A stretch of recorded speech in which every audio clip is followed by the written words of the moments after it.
there is a quiet space within you that nothing can reach. No criticism, no chaos, no storm of opinion or wave of uncertainty can break into that sanctuary. It has always been there, silent, untouched, and whole. But in the noise of modern life, we forget. We forget that peace is not something to be chased, nor strength something to be proven. In the teachings of the Buddha, there lies a map back to that inner place, not by controlling the world, but by mastering the self. This audiobook is not a lecture, nor a set of rules. It is a remembering. A slow, breath-guided return to the wisdom you already carry in your bones, the resilience sleeping behind your ribs, the stillness that never left you. Each principle shared in this sacred journey is not meant to decorate your intellect, but to dissolve what is no longer needed. These 10 Buddhist truths are not concepts to debate, but paths to walk. You may find that some sound familiar, perhaps whispered to you by your own intuition when life grew too loud. Others may challenge the very way you've been taught to cope, to strive, to react. But all of them point in the same direction, inward, downward, deeper. Toward a state of being where nothing external has the power to disturb your center, and your response to the world arises from wisdom instead of fear. Imagine no longer being shaken by rejection. No longer tossed by disappointment. No longer pulled into the whirlpool of needing to fix everything or prove anything. These teachings do not make you passive, they make you aware. In awareness, there is power. In stillness, there is clarity. And in surrender, there is a strength greater than control. The old you may seek protection in walls and noise, but the awakened you will learn that true immunity comes from within. You were never meant to carry the world. You were meant to sit with it, breathe through it, and be unmoved by its illusions. As you listen, let your body soften and your breath slow. Let go of the urgency to learn quickly or grasp intellectually. These words are not bricks to build ideas, but wind to dissolve illusions. You are invited not just to understand these teachings, but to absorb them, to let them echo through the corridors of your being like temple bells after midnight. There is nothing you need to do, no task, no checklist. Just listen. Let the teachings be the fire that gently melts the ice around your heart. Let them remind you that what affects others does not need to affect you. Not because you are indifferent, but because you are rooted. This is not an escape from life's difficulties. It is a deeper entry. The strength that arises from Buddhist wisdom is not the strength of armor, but the strength of transparency, presence, and detachment. This audiobook will offer you 10 doors. Behind each one is a principle that has survived centuries of suffering, war, transformation, and silence. If you walk through them with care, you may discover that nothing, not betrayal, not loss, not even the fear of death, can disturb your stillness again. You may find that what you feared the most was simply the illusion of being separate from peace. So come in. Not as a student seeking answers, but as a soul ready to remember. Take a deep breath. Feel your body settle. There is nowhere else you need to be. No one else you need to become. Let these teachings cradle you into your own wisdom. You are not here to be unbreakable. You are here to realize you already are. The world outside may seem to rush past, indifferent to the slow unfolding of time within. Yet, in this inner stillness, there is a profound connection to the vastness of existence. Buddhism teaches that all things are interconnected, and the self is not separate from the whole but an integral part of the unfolding cosmos. In old age, this understanding deepens, inviting us to release the illusion of separation and embrace the flow of life as it is. By focusing inward and embracing silence, we touch the eternal within ourselves, a place untouched by aging, sorrow, or fear. This realization becomes a source of comfort and strength as the body changes and the outer world shifts. The silence that accompanies this inward focus also nurtures acceptance of what is, without the need to change or resist. Old age brings with it many transformations, some welcomed and others feared.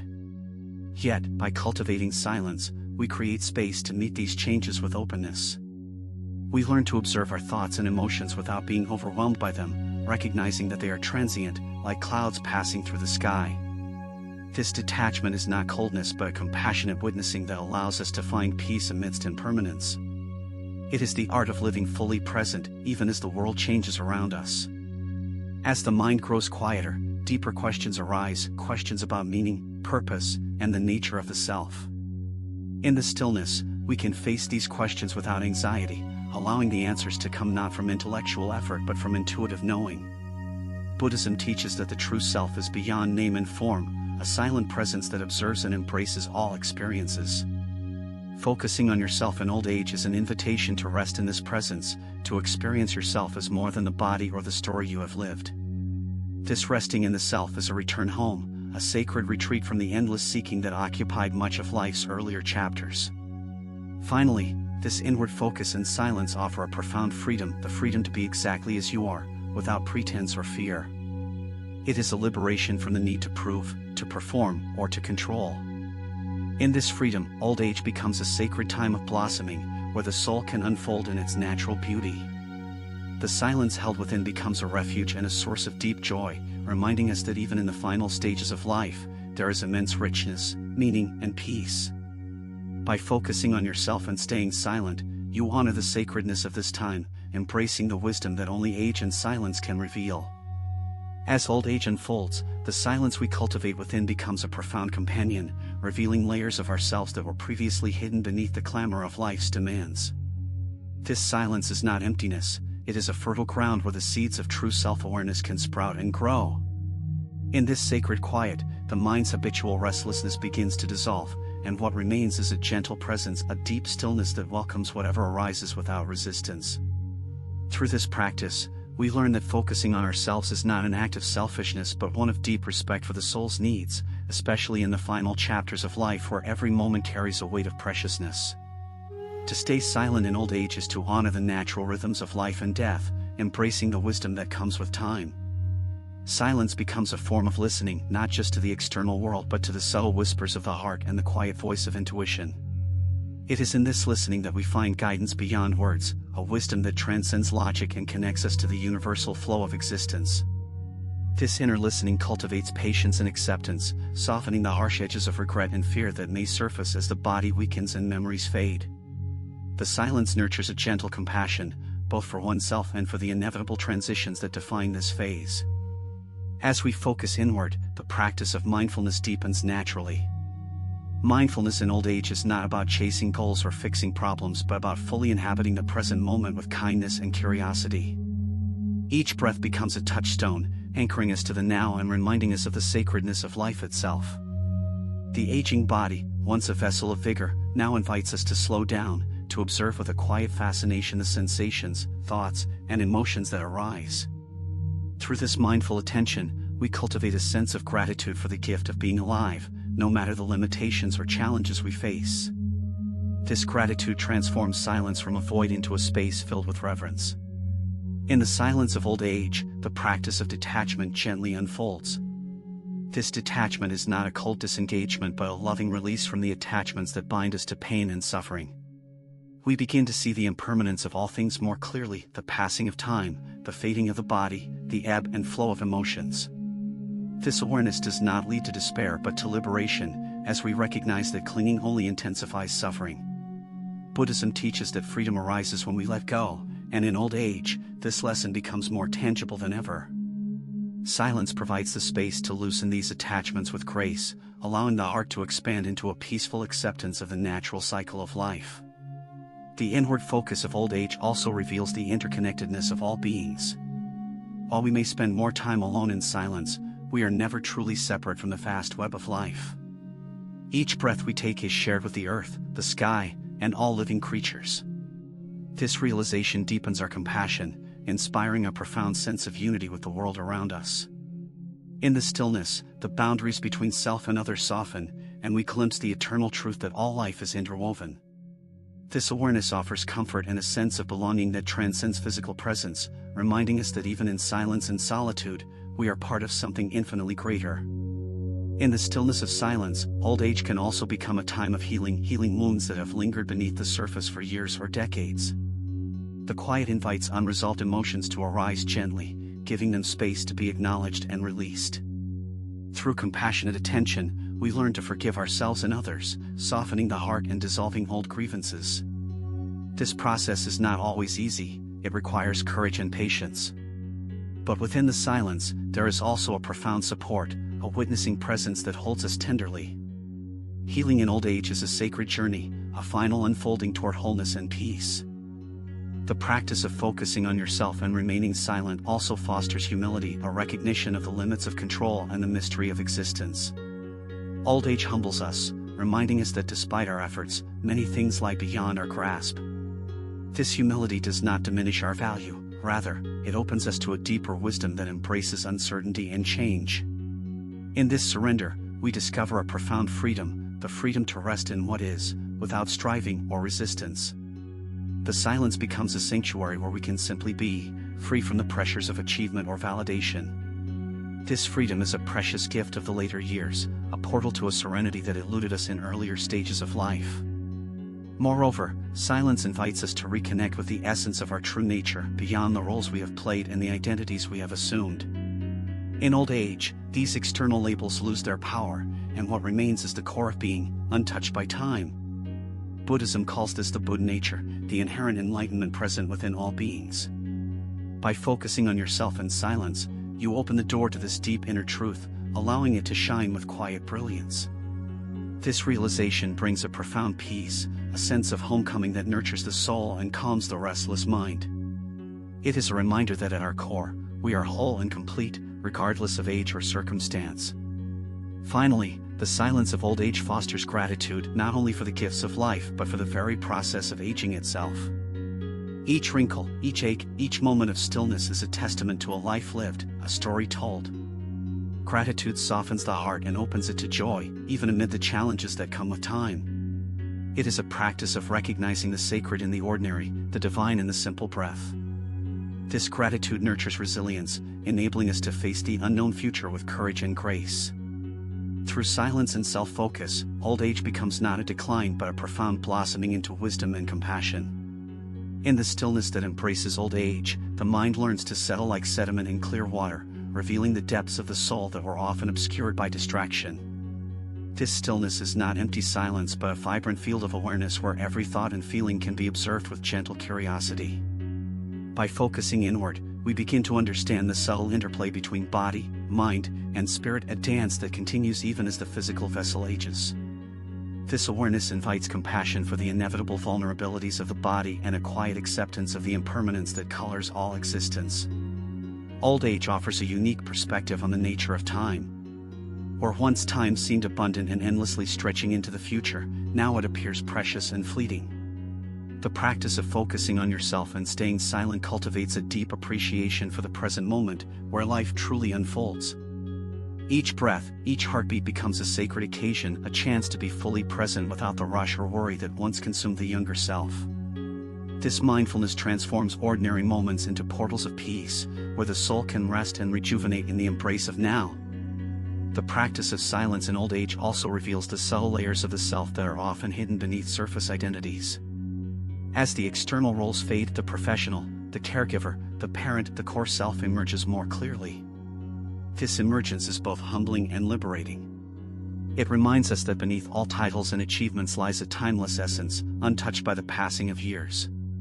Buddhism teaches that this essence is our true nature, the Buddha nature, which remains serene and luminous regardless of life's changes. By turning inward and embracing silence, we reconnect with this pure beingness. Silence becomes a gateway to deeper spiritual insight, allowing the wisdom accumulated over a lifetime to settle and integrate. In the absence of noise and distraction, memories and lessons can be gently revisited and understood with fresh eyes. This reflective process fosters forgiveness and healing, both toward ourselves and others, releasing burdens that have weighed heavily for years. The quiet space encourages the heart to open, cultivating a tender compassion that extends beyond the self to all beings. It is through this expansive compassion that true peace is found. Moreover, focusing on yourself in old age invites a re-evaluation of priorities and desires. The superficial wants that once seemed urgent lose their grip, replaced by a longing for simplicity, truth, and connection with the deeper currents of life. This shift is not a denial of joy but a refinement of what brings genuine fulfillment. The silence nurtures a clarity that helps distinguish between fleeting pleasures and enduring peace, guiding us to live with intention and authenticity in our final years. This intentional living is a powerful testament to the strength and wisdom of the aging spirit. The deep silence also cultivates a profound sense of surrender, a letting go of control and an embrace of life as it unfolds naturally. This surrender is not defeat but a conscious choice to trust the flow of existence, acknowledging that much lies beyond our influence. In this trust, the heart relaxes, and the mind finds freedom from the constant striving that marked much of earlier life. Buddhism teaches that surrender opens the door to liberation, and in old age, this liberation becomes more accessible through the gentle practice of silence and self-focus. In the quiet moments, the aging self often encounters feelings of grief for lost abilities, lost time, or lost relationships.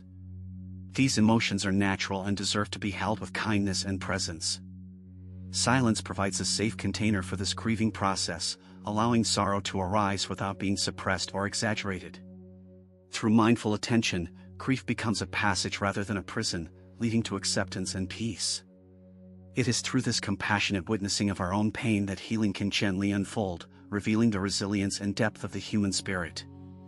Old age in silence also fosters a renewed sense of wonder at the mystery of existence.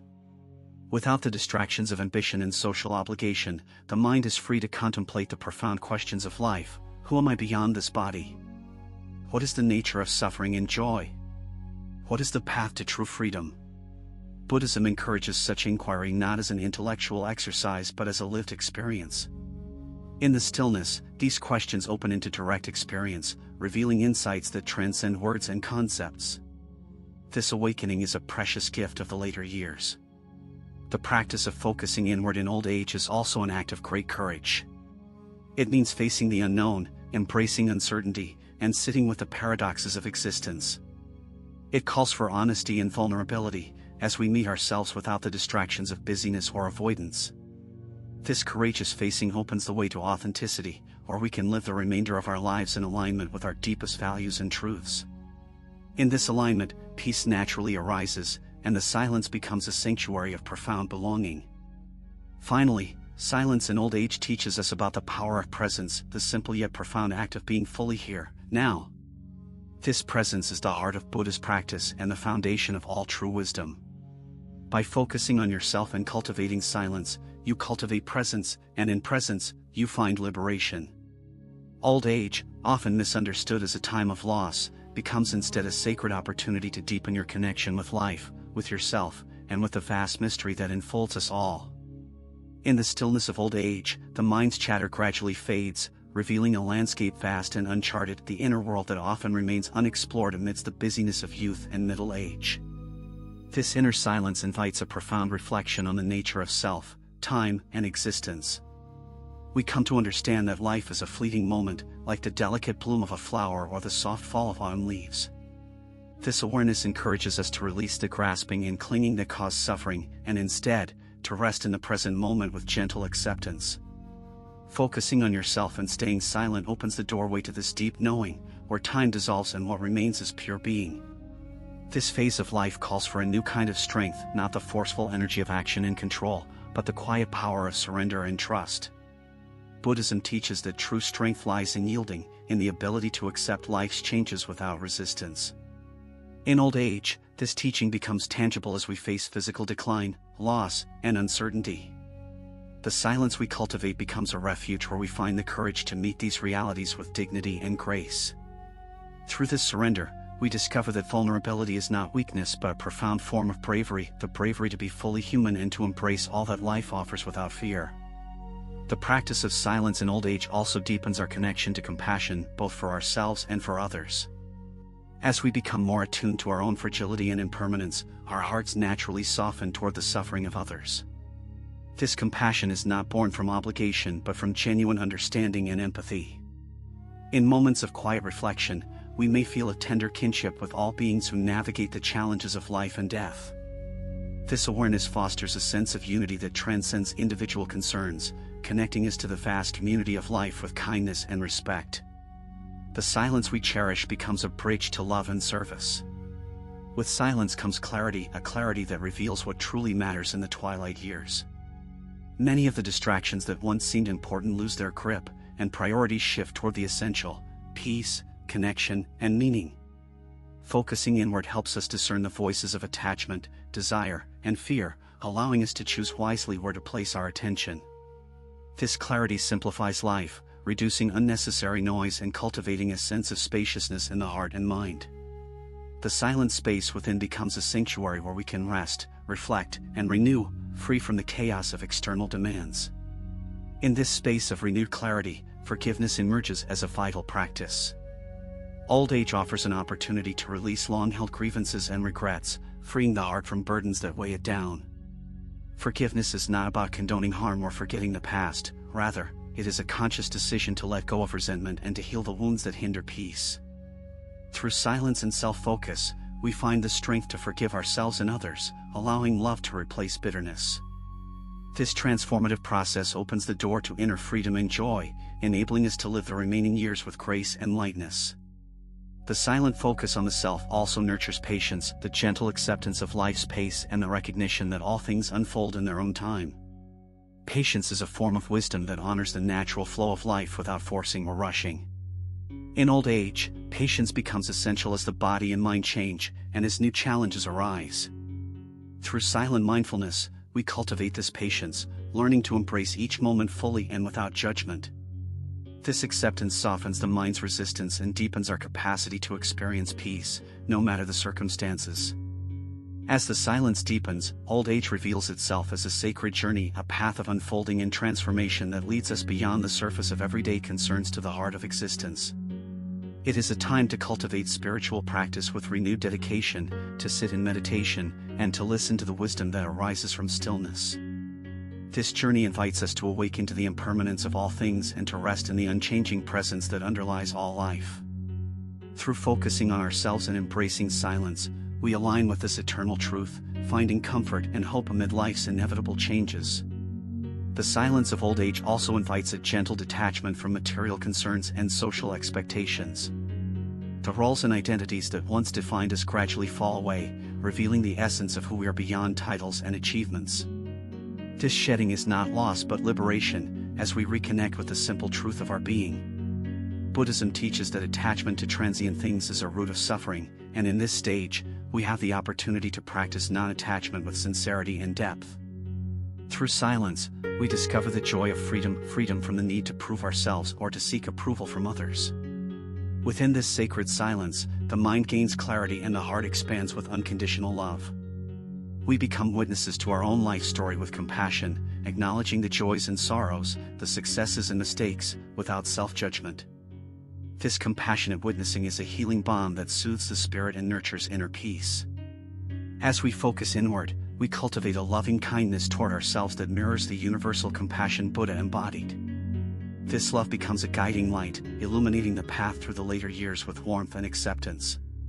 Finally, silence in old age is a profound teacher, inviting us to rest in the mystery of existence. It teaches us that we do not need all the answers, nor do we need to control every aspect of life.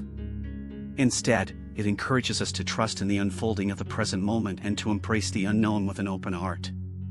In this surrender, we find a deep serenity, a peace that transcends fear and longing. By focusing on ourselves and staying silent, we create space for this sacred peace to arise, allowing us to meet the final chapters of life with dignity, grace, and profound spiritual wisdom. In the gentle silence cultivated through old age, there blossoms a profound sense of presence, a steady awareness that is both a refuge and a revelation. This presence is not hurried or distracted but patient and deeply rooted in the now. As the body and mind soften with time, the habitual urgencies of youth fall away, leaving a spaciousness that invites a new kind of joy, one that is subtle, steady, and enduring. By focusing inward and embracing silence, we come to inhabit this presence fully, learning to listen deeply to the rhythm of our own breath, the quiet murmur of the heart, and the stillness that connects all life.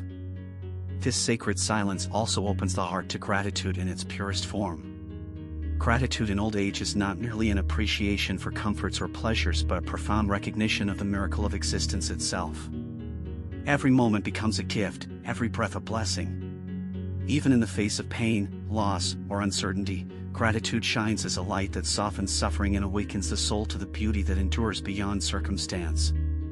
It is through this grateful silence that we cultivate resilience, finding strength not by resisting life's changes but by embracing them with an open heart and a gentle spirit.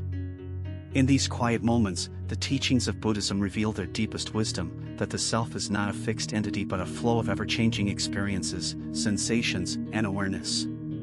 Focusing on yourself in silence is an invitation to witness this flow without attachment or fear. We learn to see ourselves as part of a vast, interwoven fabric of existence, where birth, growth, decay, and death are natural and sacred processes. This perspective fosters humility and awe, reminding us that each stage of life holds its own unique gifts and lessons, and that old age is no exception. It is a time to embrace the fullness of life with all its impermanence and mystery. The practice of silence also deepens our capacity for compassion, not only for others but for ourselves. Often, the aging process brings physical limitations and emotional challenges that can be difficult to accept. Yet, in silence, we cultivate a gentle kindness toward these experiences, recognizing them as part of the human condition. This compassion heals old wounds and softens the harsh judgments we may hold about ourselves. It allows us to approach our vulnerabilities with tenderness, honoring the journey we have traveled and the resilience we continue to embody. Through this loving presence, the soul finds peace and the mind finds rest. Moreover, silence in old age fosters a profound sense of interconnectedness with all beings. As the boundaries of the self become more permeable, we feel a deep connection to the earth, the sky, the animals, and the countless lives that share this existence. This sense of unity dissolves the illusion of separateness, nurturing a heartfelt empathy that transcends words. We begin to live not just for ourselves but as part of a greater whole, contributing to the harmony and healing of the world around us. This awareness is a source of comfort and inspiration, reminding us that our journey is woven into the endless cycle of life. The inward focus and silence also inspire simplicity, a gentle paring down of life to what truly matters. In old age, possessions, status, and external achievements lose their allure, and what remains is the essence of being. This simplicity is liberating, freeing us from the noise and distractions that once pulled us in many directions. We learn to cherish quiet moments, to savor a single breath, a soft smile, or the warmth of sunlight on our skin. Through this practice, life becomes rich in its subtlety, and we discover that profound contentment arises not from accumulation but from presence. The stillness that old age invites also serves as a mirror, reflecting back the truth of who we are beyond appearance and circumstance. In this reflection, we see the essence of ourselves untouched by time, a spark of consciousness that neither grows nor fades. Buddhism calls this the Buddha nature, the pure awareness that is the foundation of all life. By focusing on yourself and remaining silent, you reconnect with this eternal presence, finding peace that transcends the fleeting nature of the physical world. This recognition is a source of deep comfort and spiritual fulfillment, a reminder that your true self is beyond birth and death. In this sacred silence, the practice of meditation deepens, offering a path to further insight and serenity. Meditation in old age becomes not just a discipline but a natural resting place, where the mind settles into its true nature. Here, distractions dissolve, and the heart opens fully to the present moment. The gentle rhythm of breath anchors awareness, guiding you into a space where the noise of the world no longer disturbs the inner calm. This meditative presence nurtures wisdom and compassion, allowing the final chapter of life to unfold with grace and profound understanding. Finally, the choice to focus on yourself and stay silent in old age is a radical act of self-love and respect. It is a conscious decision to honor your journey, to cherish the wisdom gained through decades, and to create space for peace to flourish. This silence is a gift to yourself and to the world, a testament to the sacredness of life in all its stages. By embracing this practice, you align with the deepest teachings of Buddhism, allowing the silence to guide you gently toward the ultimate freedom, the freedom to simply be, fully and beautifully, in the present moment. Chapter 2: Embracing Stillness, the Power of Quiet Presence in Old Age. There is a profound power in stillness, especially as the years gather and the body slows. In old age, embracing quiet presence becomes not only a practice but a refuge, a sanctuary where the mind can rest and the spirit can heal. This stillness is a sacred gift, a space where distractions fall away and we connect with the deep currents of life flowing beneath surface noise. Through this quiet presence, we learn to inhabit our being fully, to touch the essence of existence without words or actions, simply by being. In this chapter, we will explore how the power of quiet presence in old age opens doors to profound inner peace, deep healing, and spiritual clarity. We will see how silence is not emptiness but a vibrant, living space where wisdom arises naturally. The practice of focusing on yourself in stillness will guide you to a richer, more compassionate relationship with life's final season. In the quiet unfolding of old age, stillness becomes a sanctuary for the soul.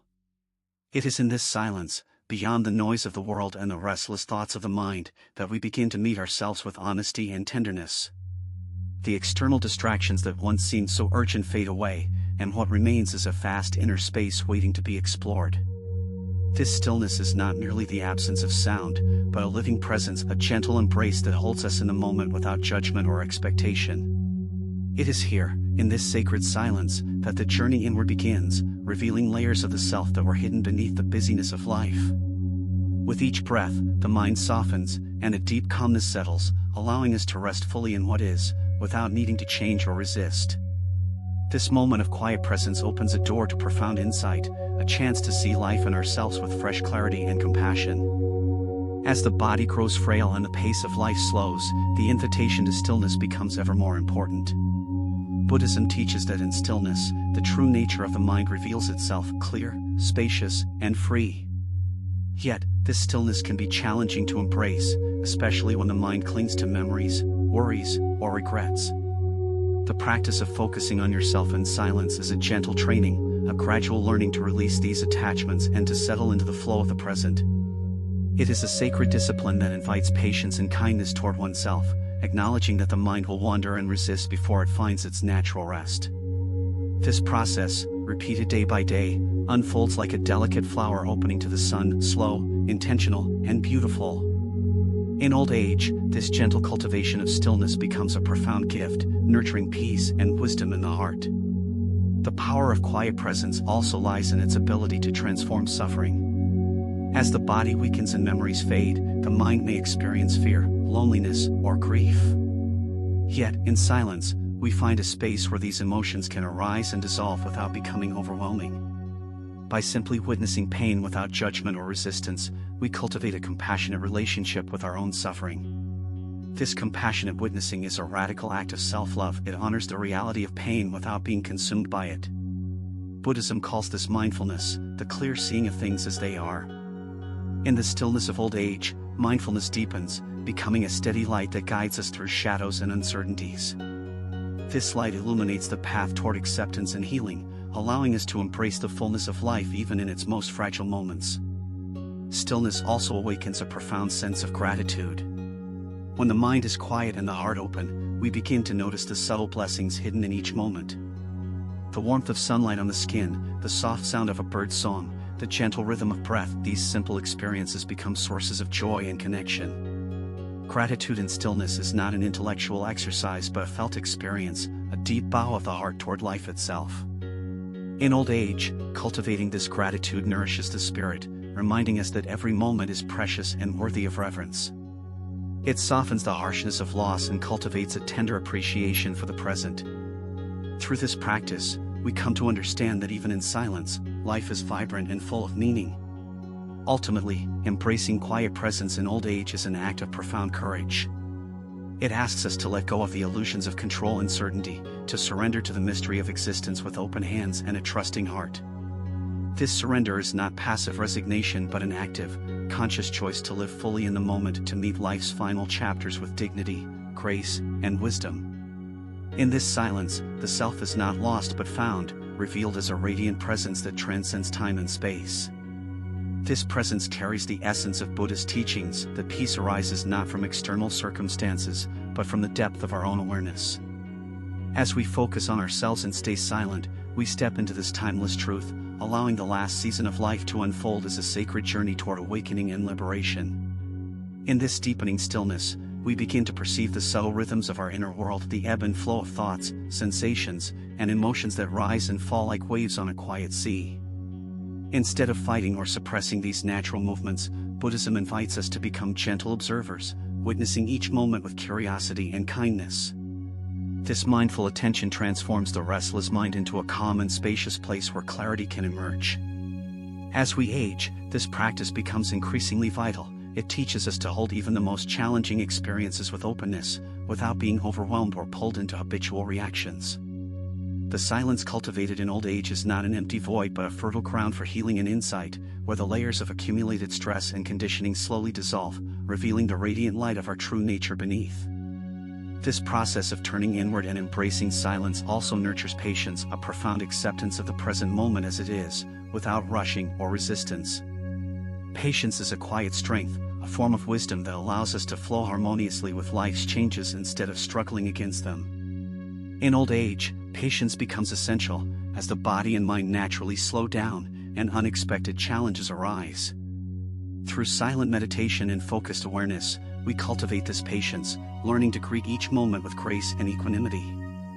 The practice reminds us that everything unfolds in its own time: growth, healing, understanding, and release. This realization softens the grip of frustration and fear, inviting us instead into a peaceful embrace of the present moment's unfolding mystery. Moreover, silence in old age reveals the interconnectedness of all life. As we turn our attention inward, we begin to sense the invisible threads that link us to other beings, the earth, and the vast cosmos. This awareness dissolves the illusion of separateness, fostering a deep sense of compassion and belonging. Buddhism teaches that all suffering arises from the mistaken belief in a separate self, and by cultivating silent presence, we come to know our shared humanity more deeply.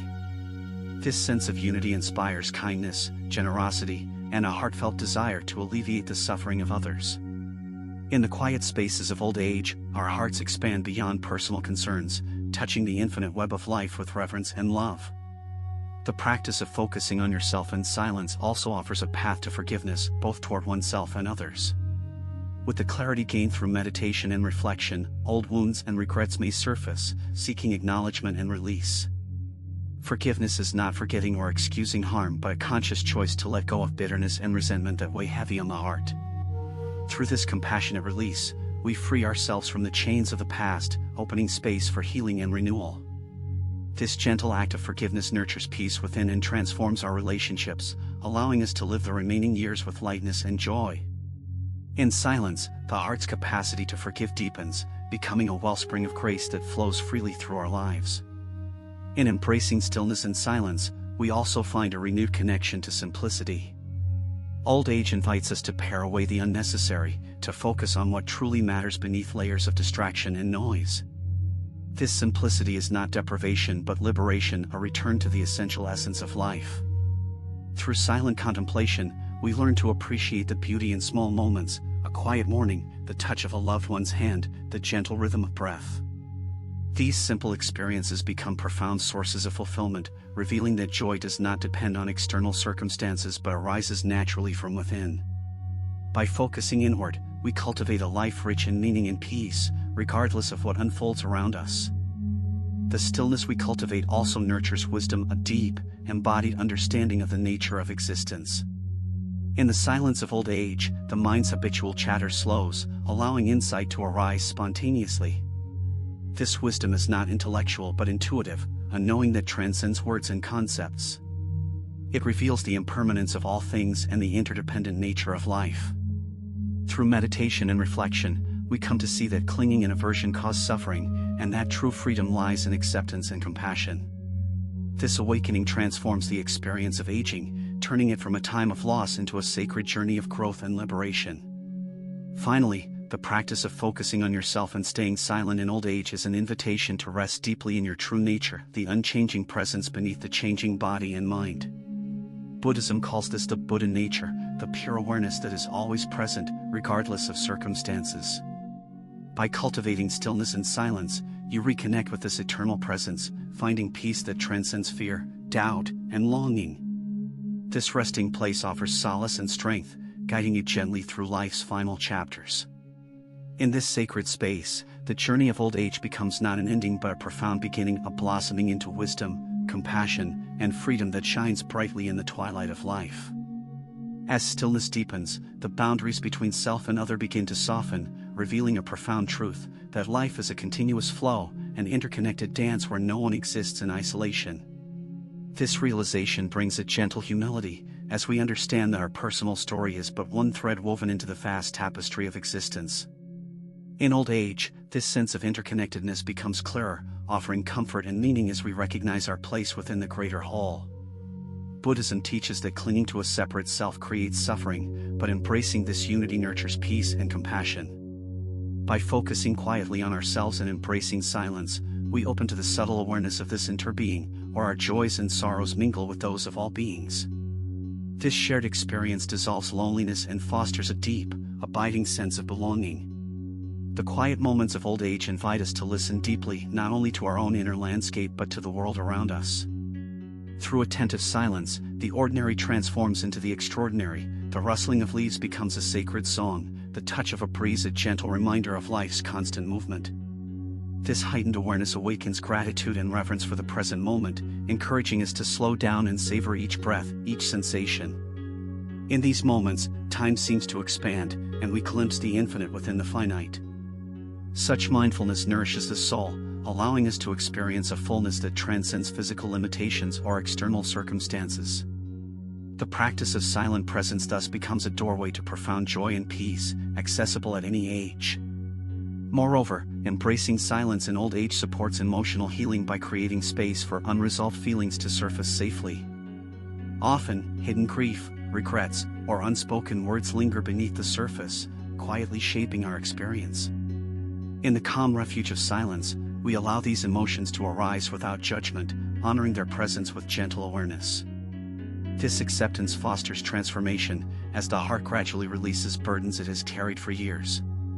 Buddhism encourages compassionate listening to oneself as a path toward healing, recognizing that only through acknowledgement and kindness can wounds begin to mend. Through this process, silence becomes a balm, soothing the spirit and opening the way toward greater freedom and peace. This deep inner work also invites reflection on the impermanence that defines all existence. Aging reminds us daily of life's transient nature, teaching lessons of surrender and acceptance. The silence we cultivate is a sacred companion on this journey, offering a stillness that holds us tenderly amidst change and loss. Buddhism reveals that by embracing impermanence without fear, we awaken to the preciousness of each moment and the freedom that comes from letting go. In this acceptance, the mind ceases its frantic grasping and the heart softens, creating space for joy, compassion, and wisdom to flourish even as the body fades. The silence of old age thus becomes a teacher, guiding us toward a deeper understanding of life's mystery and beauty. In embracing this silence and focusing inward, we also develop the courage to face our fears about death and the unknown. Rather than avoiding these thoughts, Buddhism encourages us to meet them with openness and clarity. Through meditation and contemplation, we come to see death not as an end, but as a natural transition, a doorway to a new form of existence beyond physical form. This awareness alleviates anxiety and fosters a peaceful acceptance, allowing us to live fully in the present without dread. The practice of silence supports this transformation by quieting the mind's chatter and revealing the timeless essence within us that neither begins nor ends. In this light, the final stage of life becomes an opportunity for profound spiritual awakening and liberation. Finally, focusing on yourself and embracing silence in old age cultivates a sense of sacredness around the ordinary. Everyday moments, often overlooked in youth, take on new significance. The simple act of breathing, the feeling of a warm blanket, the smile of a loved one, these become treasures to cherish and hold gently in the heart. This reverence for the present nourishes contentment and peace, reminding us that happiness does not depend on grand achievements but arises naturally from presence and gratitude. By living quietly and attentively, we honor the sacredness of life itself, embracing each day as a precious gift. This profound appreciation becomes a source of joy and spiritual fulfillment, illuminating the path toward a peaceful and meaningful old age. In the silence of old age, the heart learns to speak in ways words never could. Beneath the still surface of everyday life, there are unspoken prayers, quiet longings, and the soft echo of memories carried across the decades. These gentle stirrings rise and fall like waves, and in silence, they are met without resistance. The noise of ambition, comparison, and striving has faded, and in its place remains the steady rhythm of being. Focusing on yourself in this stage is not selfishness, it is self-reconnection. It is a sacred return to the center, where you remember who you are beyond your roles, beyond expectations, beyond the changing body. It is a return to the simple truth of your presence, whole and worthy without needing to prove anything. In this tender space, the soul rests and is nourished by its own stillness. With every quiet moment, the veil of illusion thins, and the deeper truths of life begin to shimmer through. You begin to see that what you sought in the outer world, validation, security, even love, was always present within. Buddhism calls this the awakening of the inner lamp, the discovery that your true refuge is not outside, but in the silent sanctuary of your own awareness. This realization transforms the final years into a luminous chapter, filled not with decline, but with clarity. The more you turn inward, the more you find that your silence is not empty but full of wisdom, full of memory, full of peace. You come to appreciate the immense richness of simply sitting with yourself, doing nothing, wanting nothing, just being. And that, in itself, becomes the most sacred act of all. In this space, a deep reconciliation begins to take shape, a healing of the inner divides that once pulled your heart in many directions. Old arguments with yourself lose their force. The harshness you once used against your flaws softens into compassion. And as you sit in silence, you realize how far you've come, not just in age, but in growth. Buddhism teaches that true wisdom is not just in what you know, but in how you meet yourself. In the quiet of your days, you may find that the version of you who once strived so hard is finally ready to rest. The one who carried guilt can now forgive. The one who worried constantly can finally trust. This is the hidden beauty of solitude. It allows the heart to catch up with the soul and to gently dissolve the boundaries between the two. At this stage of life, solitude is no longer loneliness, it is intimacy. You are no longer chasing the next distraction or clinging to the noise of the world. You are coming home to yourself. And in doing so, you begin to realize how much spaciousness lives inside you. This inner vastness holds the storms of your past without fear. It holds your grief and your joy equally, like a quiet mountain unmoved by passing clouds. In this silence, you no longer need explanations. You no longer need to justify who you are or what you have done. Your mere being is enough. This freedom is one of the deepest gifts of aging, the ability to rest in yourself without shame or expectation, knowing that you are part of something far greater than the roles you once played. The practice of silence also allows space for new kinds of beauty to emerge, subtle, delicate, and real. You may find yourself drawn to nature in a different way, watching the play of sunlight with childlike wonder, listening to the wind as if it speaks directly to your heart. You may find joy in watching birds, in tending to plants, in simply sitting beneath the sky. These moments, so easily missed in younger years, now become sacred rituals. In Buddhism, these are called small awakenings, moments when the ordinary world becomes illuminated by presence. They remind you that even in a body that grows slower, life remains profoundly alive. These awakenings do not shout, they whisper. And in the silence of your days, you finally have the ears to hear them. As you sit in this growing stillness, you may also feel a deeper connection with others, not through words or gestures, but through presence. There is something in a quiet soul that calms the hearts of those around them. You may find that your mere presence becomes a source of comfort to others, not because of what you do, but because of what you embody. This is the silent transmission of wisdom. Buddhism speaks of the peaceful elder whose silence teaches more than lectures ever could. In your presence, others may feel encouraged to slow down, to breathe, to reflect. This is not about influencing others consciously, but about becoming a vessel of peace. You become the stone in the stream that does not move, and yet the water flows differently around it because of your stillness. You also come to see that the external world will always be changing, but your relationship to it does not have to be reactive. Through silence, you gain the strength to observe without attachment, to feel without drowning, to witness without judgment. This spiritual maturity is one of the highest forms of freedom, and it is something that ripens beautifully in old age. The chaos of the world may continue, but it no longer needs to pull you into its drama. You become like the quiet forest that remains still, even as the winds howl above.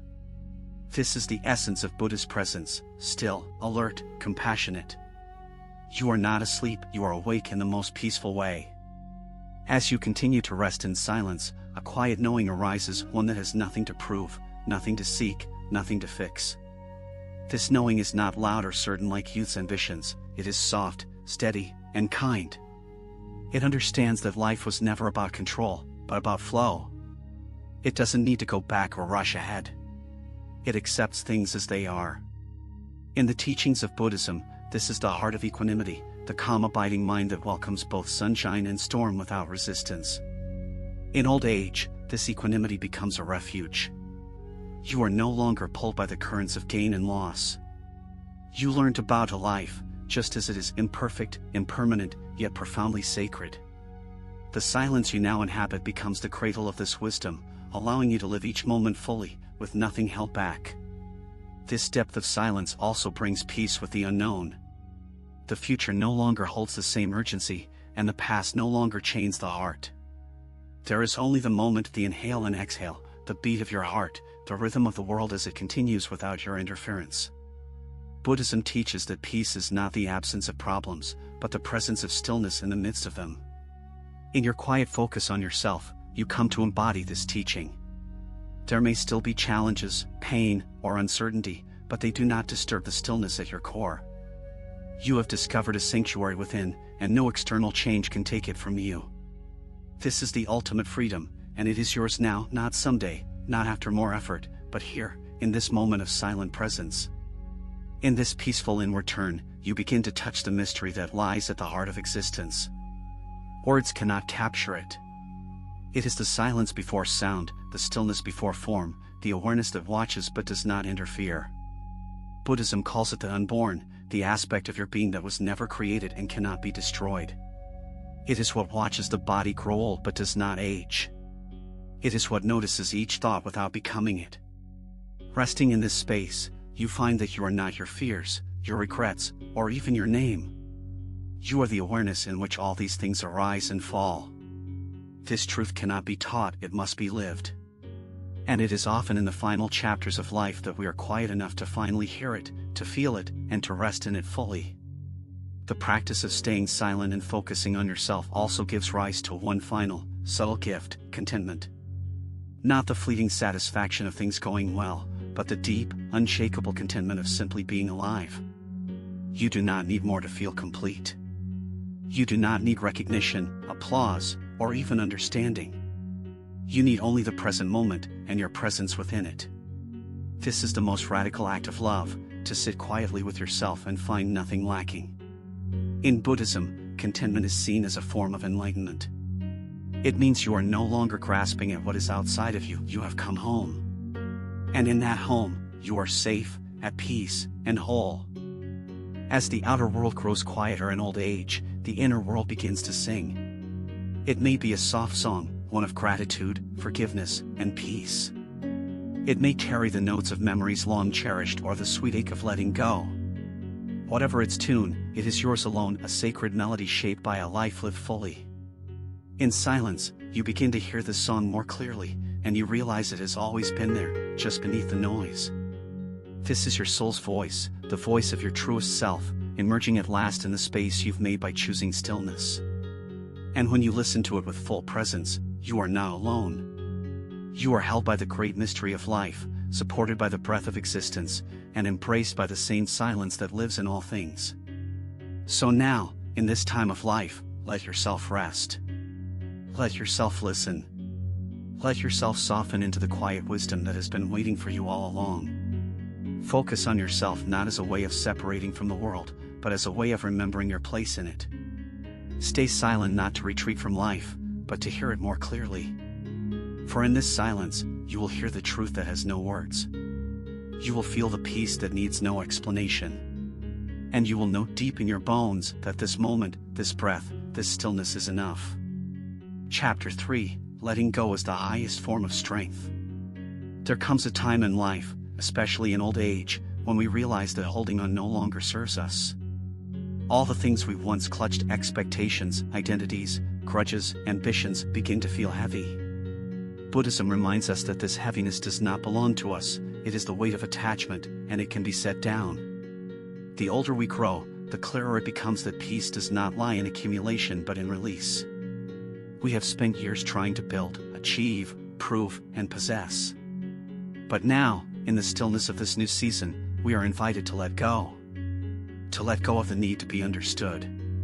To let go of the fear of being forgotten. To let go of the story of who we think we must be. And in that letting go, something unexpected happens. We are not left empty, we are finally free. Letting go is not weakness. It is not resignation or defeat. It is the brave act of surrendering to the flow of life, trusting that what is meant to remain will remain, and what must fall away will do so with grace. In Buddhism, letting go is an act of wisdom, the realization that clinging is the root of suffering. The mind, so used to holding on, will resist. It will tell you that you must fix things, control others, protect what you know. But with age comes the subtle courage to release that illusion. You begin to see that what you release does not vanish, it transforms. Pain transforms into insight. Loneliness into solitude. Anger into clarity. By letting go, you do not lose yourself, you meet your truest self for the first time. Not the self shaped by others' views, but the silent one who has been watching, waiting, and loving all along. There is deep dignity in releasing what no longer fits. Clothes that once flattered now feel constrictive. Roles that once defined you now seem distant. Relationships that once filled your world may fade into silence. At first, these changes may feel like loss. But with gentle presence, they become invitations to live more authentically. Buddhism teaches that every ending is a beginning in disguise, and every moment of release is a return to what is essential. When you let go of noise, you hear more clearly. When you let go of rushing, time slows and becomes sacred. When you let go of proving yourself, your presence begins to speak louder than your words. And in this still, humble space, you are no longer a person trying to be something. You are simply a being whole, aware, and at peace. In the silence of old age, there is less to chase and more to feel.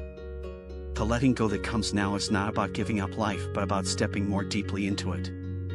You no longer need to run from discomfort or cling to fleeting pleasures. You sit with what is. You hold sorrow with the same tenderness as joy. And you find that both are teachers, both are gifts. Buddhism teaches us to hold life with an open palm, not grasping, not rejecting, just allowing. This openness becomes your strength. It lets you love without fear, grieve without drowning, and live without needing every answer. In this surrender, you do not become passive, you become spacious. And within that space, peace takes root and begins to bloom. As you sit quietly, you might begin to notice all the things you once believed you couldn't live without, and yet here you are, still breathing, still witnessing, still alive. The job you left behind, the approval you never received, the things you lost, all of them were chapters, not the whole book. And the story continues. In letting go of old definitions, you create room for wonder, for new insights, for the gentle unfolding of wisdom that cannot be forced. You no longer carry the weight of expectation. You carry presence. And that is enough. That is everything. Letting go is not about erasing your past but about honoring it while no longer being bound by it. It is walking forward, step by slow step, with nothing in your hands but your breath and still knowing that you are complete. Letting go in old age also means releasing the need to be busy. So much of life was spent rushing, filling calendars, chasing results, proving worth through productivity. But now, in the calm wisdom of later years, you realize that being is more valuable than doing. The tree does not strive to grow, it simply grows. The moon does not rush to shine, it simply shines. You too, no longer need to justify your existence through endless motion. Buddhism teaches that non-doing is not laziness but deep presence. In stillness, the soul speaks louder. In rest, healing occurs. And in the absence of constant effort, the natural rhythm of life returns. You are no longer a machine for results. You are a being of consciousness, and your rest is not wasted, it is sacred. The letting go of validation is perhaps the most tender of all. We spend much of life seeking to be seen, understood, praised. But with time, we begin to see how fleeting those things are. Compliments fade. Recognition shifts. And sometimes, those we most wanted to impress are no longer even here. In this realization, there is both grief and liberation. The grief of not being fully seen by the world, and the liberation of realizing you don't need to be. Buddhism reminds us that the deepest validation comes from within. You see your journey. You know your effort. You honor your growth. And in this quiet self-recognition, you find a peace far more enduring than applause. You begin to rest in the presence of your own being, without needing a mirror to confirm your worth. Letting go of comparison is also a quiet freedom that unfolds with age. You no longer feel the need to measure your life against others. Their accomplishments, their paths, their opinions, none of these define you. You begin to appreciate your own unique unfolding, with all its twists, pauses, and detours. Buddhism teaches that no two lives are the same because no two minds carry the same karma. What blossoms in one life may wither in another, not because one is better, but because the seasons are different. In this understanding, you find compassion for your own path.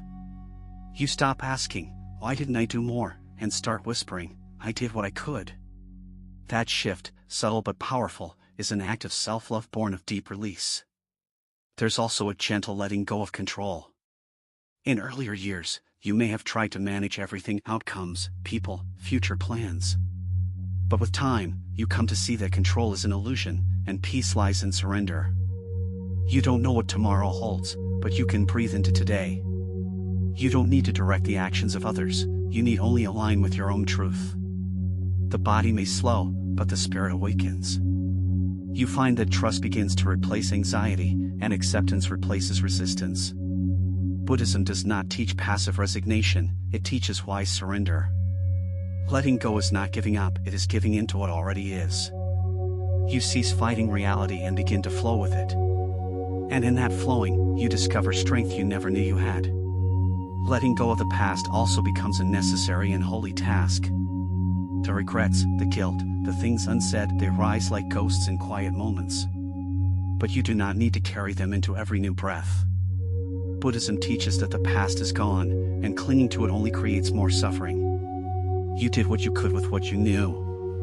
You loved the best you could with the heart you had. And now, you are invited to forgive, not to erase the past, but to free the present.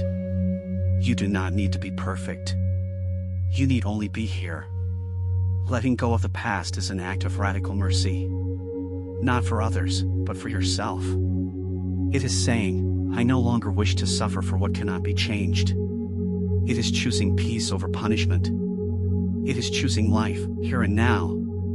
There is something quietly powerful about releasing expectations, especially the ones we held about how life was supposed to turn out. In youth, we write mental scripts: where we'll live, who we'll love, what success will look like. But life rarely follows the story we imagined. Sometimes it exceeds it. Other times it takes us down roads we never expected, ones we might not have chosen. In old age, we are invited to let go of the need for life to match our imagination.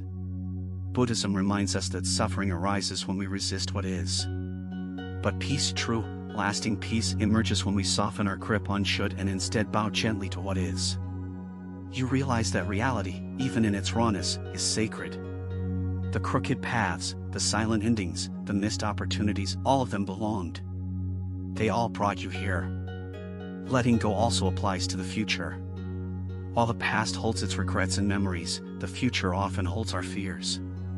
What if pain returns? What if I'm alone? What if I become invisible? These are the whispers of an anxious mind that has been trained to anticipate danger. But the wisdom of Buddhist practice teaches that the future is not something we enter, it's something we create moment by moment, through intention and presence. You are not bound to live tomorrow in fear simply because yesterday was uncertain. Letting go of the future means placing your full trust in the now. It means realizing that the next breath is enough. The next step is sacred. The next silence is a gift. You begin to live less in anticipation and more in presence, and that is where your real power lies. One of the greatest shifts that comes with this deep release is the end of resistance. We spend years pushing against reality, trying to fix what we dislike, escape what feels uncomfortable, or force outcomes we believe are best. But slowly, with the patience of aging, we begin to see that not everything needs to be solved. Some things need only to be witnessed. Some emotions, when allowed to move through us without judgment, heal all on their own. Some losses, when not resisted, become seeds for unseen blessings. Buddhism teaches us to let things be, not out of apathy but out of profound trust. When you let go of the need to fight every wave, you start to float. the energy you once spent in resistance becomes energy you now use to be fully alive. And in that presence, everything softens, even your suffering. There is also a quiet beauty in letting go of roles. Throughout life, we wear many masks: child, parent, employee, caretaker, partner. Each comes with duties and expectations, and we carry them with a sense of identity. But as the years pass, these roles begin to fade. Children grow, careers end, relationships change. This, too, can feel like loss, but Buddhism teaches that the shedding of roles is not the end of the self, but the uncovering of the true self. The one beneath the titles, the one who simply is. You are not your name, your job, your achievements, or even your memories. You are the awareness in which all those things have passed. When you let go of roles, you return to essence. You become vast, untethered, and open to the mystery of simply being. Letting go also requires compassion for others, yes, but most of all for yourself. The mistakes made, the things left unsaid, the missed chances, these are heavy stones we tend to carry into old age. But they were never meant to be lifelong burdens. Buddhism invites us to meet our humanity not with shame, but with tenderness. You did your best with the wisdom you had at the time. And now, as you look back, you are not meant to condemn yourself, but to bow in reverence to the one who tried, who endured, who loved even when it was hard. This kind of self-compassion is the doorway to freedom. It is saying, I forgive myself for being imperfect. I release myself from the chains of judgment. And as you say those words, even silently, something inside you softens and begins to heal. Letting go is also the quiet reclaiming of your inner space. For so long, your mind may have been occupied by the voices of others, their opinions, their expectations, their judgments. In old age, there is a beautiful opportunity to clear that space. To evict the noise and return to the stillness of your own wisdom. Buddhism teaches that your true home is not a place, but the awareness behind your thoughts. When you let go of needing approval or permission to be who you are, you begin to hear a softer, more ancient voice within you. It does not shout. It whispers with kindness. It says, you are enough as you are. You have always been enough. And with every exhale, you let go of one more false idea. One more burden. One more story that never belonged to you. In this soft surrender, your relationships also transform. You stop needing to fix others. You stop trying to change their path or explain your truth. You understand that everyone is walking their own road, shaped by their own karma, their own pain, their own awakening. And so you bless them and let them go. Sometimes this means loving from a distance. Sometimes it means releasing relationships that once defined you. It is never easy, but it is always freeing. Buddhism reminds us that attachment is not love, it is fear disguised as love. True love allows. True love frees. And in letting go of control, you make space for something more honest, presence without condition. Connection without demand. Love that exists even in silence.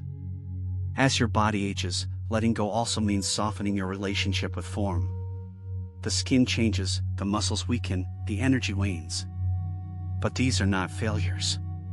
They are reminders that this body was never meant to be permanent. It is a sacred vehicle for a temporary journey. Buddhism invites us to honor the body, not worship it.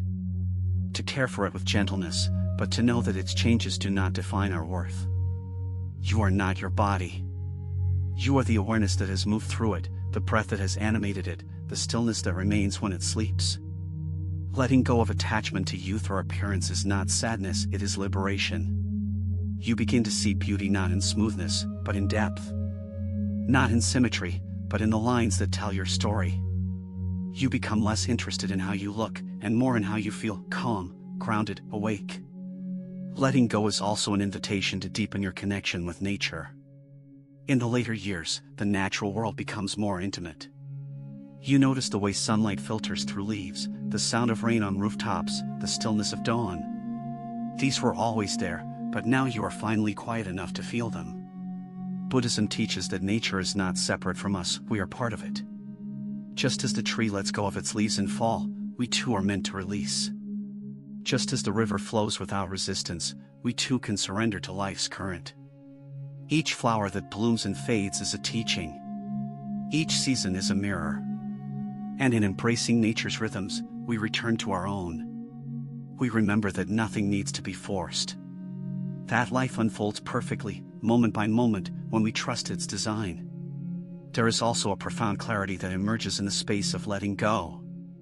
Without the distractions of the past or the projections of the future, you begin to see with new eyes. The ordinary becomes holy. A sip of tea, a quiet walk, the sound of birds, these are not small things. They are life itself. Buddhism calls this mindfulness, the art of being fully present. And in old age, mindfulness becomes not just a practice, but a way of being. You no longer seek transcendence in grand experiences. You find it in the silence between words, in the warmth of your hands, in the stillness of your breath. Letting go has brought you here, to this sacred now, where nothing is missing, and everything is already whole. Letting go is not the absence of care, it is the presence of deeper wisdom. In your earlier years, you may have tried to hold on to everything tightly, people, possessions, beliefs, routines. But now, you see how exhausting that grip can be. With age comes the revelation that peace arises when you loosen your hold, when you no longer feel responsible for controlling everything around you. You still care, but you no longer cling. You still love, but you no longer attach. And in that shift, something profound happens, the world becomes softer, and you become freer. Buddhism teaches that we suffer when we confuse impermanence with loss. But when you recognize that everything changes, not as punishment but as the natural rhythm of life, you learn to bow to change instead of resisting it. This practice of letting go also begins to shape how you face endings. Whether it's the end of a relationship, the end of a role, or simply the end of a day, you stop fearing the closing of chapters. You begin to understand that every ending carries a hidden beginning within it. The sun sets, and the stars appear. One breath ends, and another begins. Death itself, according to Buddhist teaching, is not destruction but transformation. It is the body returning to the earth, the breath returning to the sky, and the awareness moving on untouched and eternal. Letting go, in this way, becomes a preparation for death not as tragedy, but as release. You are not dying, you are returning. And in this awareness, every ending becomes a sacred transition, not a final loss. Letting go also invites you to simplify. Not just your space or your possessions, but your thoughts, your obligations, your mental clutter. What once seemed urgent no longer feels important. The need to prove, to explain, to justify, these all begin to fall away. You no longer want more, you want less, but deeper. Less noise, but more truth. Less distraction, but more presence. Buddhism invites you to the simplicity of the present moment, uncluttered by ambition or regret. This simplicity is not emptiness, it is clarity. And in this clarity, you begin to see what truly matters: kindness, honesty, stillness, presence. These are the treasures that cannot be bought or lost. These are the gifts that remain after all else is released. You also begin to let go of urgency. The rush to fix things, the push to get somewhere, the anxiety of falling behind, all these dissolve in the soft light of your deeper awareness. What are you rushing toward, really? What is so urgent that it must pull you out of the now? When you let go of urgency, you return to your natural pace. You breathe deeper. You walk slower. You listen more fully. Time no longer feels like a threat, it becomes a companion. Buddhism teaches that enlightenment is not a place to arrive at, it is the way you walk the path. And now, in this slower rhythm, you begin to feel that sacred presence in every step. You stop trying to get there, and you begin to live here. Letting go finally allows you to rest. Not just physically, but spiritually. You stop carrying the weight of everyone else's emotions. You stop trying to fix what isn't yours. You put down the endless doing, and you return to being. You sit. You breathe. You listen to the silence. And in that stillness, you feel something rise, a quiet joy, a soft gratitude, a spacious kind of peace. Buddhism calls this inner resting place nibbana, the extinguishing of craving, the end of struggle. It is not a distant goal, it is here, now, in the letting go. You don't need to force peace. You only need to stop resisting it. You don't need to earn rest. You only need to allow it. In letting go, you also reclaim your time. Not in the sense of productivity or achievement, but in the sense of presence. Each day becomes a canvas, not to be filled with noise, but to be experienced with reverence. The morning light becomes a meditation. A bowl of food becomes a sacred offering. The breath becomes a prayer. Letting go returns you to the miracle of the moment, where everything is complete just as it is. You stop wishing to be younger or elsewhere, and you begin to feel blessed just to be here, alive, aware, and in this body, no matter how aged it has become. The present becomes enough. And in that enoughness, you find your wholeness. In this soft surrender, your relationships also transform. You stop needing to fix others. You stop trying to change their path or explain your truth. You understand that everyone is walking their own road, shaped by their own karma, their own pain, their own awakening. And so you bless them and let them go. Sometimes this means loving from a distance. Sometimes it means releasing relationships that once defined you. It is never easy, but it is always freeing. Buddhism reminds us that attachment is not love, it is fear disguised as love. True love allows. True love frees. And in letting go of control, you make space for something more honest, presence without condition. Connection without demand. Love that exists even in silence. As your body ages, letting go also means softening your relationship with form. The skin changes, the muscles weaken, the energy wanes. But these are not failures. They are reminders that this body was never meant to be permanent. It is a sacred vehicle for a temporary journey. Buddhism invites us to honor the body, not worship it. To care for it with gentleness, but to know that its changes do not define our worth. You are not your body. You are the awareness that has moved through it, the breath that has animated it, the stillness that remains when it sleeps. Letting go of attachment to youth or appearance is not sadness, it is liberation. You begin to see beauty not in smoothness, but in depth. Not in symmetry, but in the lines that tell your story. You become less interested in how you look, and more in how you feel, calm, grounded, awake. Letting go is also an invitation to deepen your connection with nature. In the later years, the natural world becomes more intimate. You notice the way sunlight filters through leaves, the sound of rain on rooftops, the stillness of dawn. These were always there, but now you are finally quiet enough to feel them. Buddhism teaches that nature is not separate from us, we are part of it. Just as the tree lets go of its leaves and fall, we too are meant to release. Just as the river flows without resistance, we too can surrender to life's current. Each flower that blooms and fades is a teaching. Each season is a mirror. And in embracing nature's rhythms, we return to our own. We remember that nothing needs to be forced. That life unfolds perfectly, moment by moment, when we trust its design. There is also a profound clarity that emerges in the space of letting go. Without the distractions of the past or the projections of the future, you begin to see with new eyes.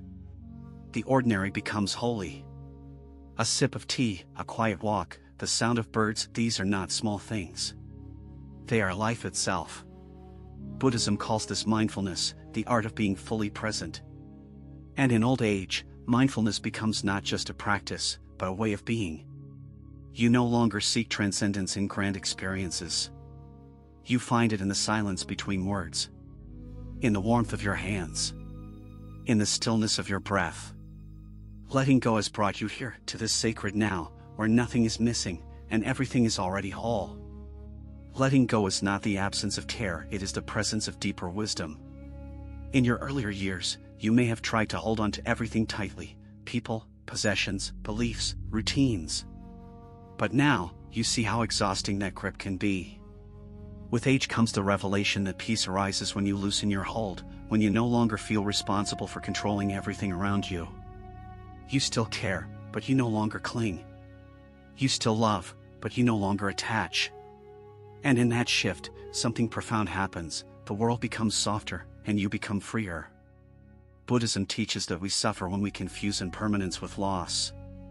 But when you recognize that everything changes, not as punishment but as the natural rhythm of life, you learn to bow to change instead of resisting it. This practice of letting go also begins to shape how you face endings. Whether it's the end of a relationship, the end of a role, or simply the end of a day, you stop fearing the closing of chapters. You begin to understand that every ending carries a hidden beginning within it. The sun sets, and the stars appear. One breath ends, and another begins. Death itself, according to Buddhist teaching, is not destruction but transformation. It is the body returning to the earth, the breath returning to the sky, and the awareness moving on untouched and eternal.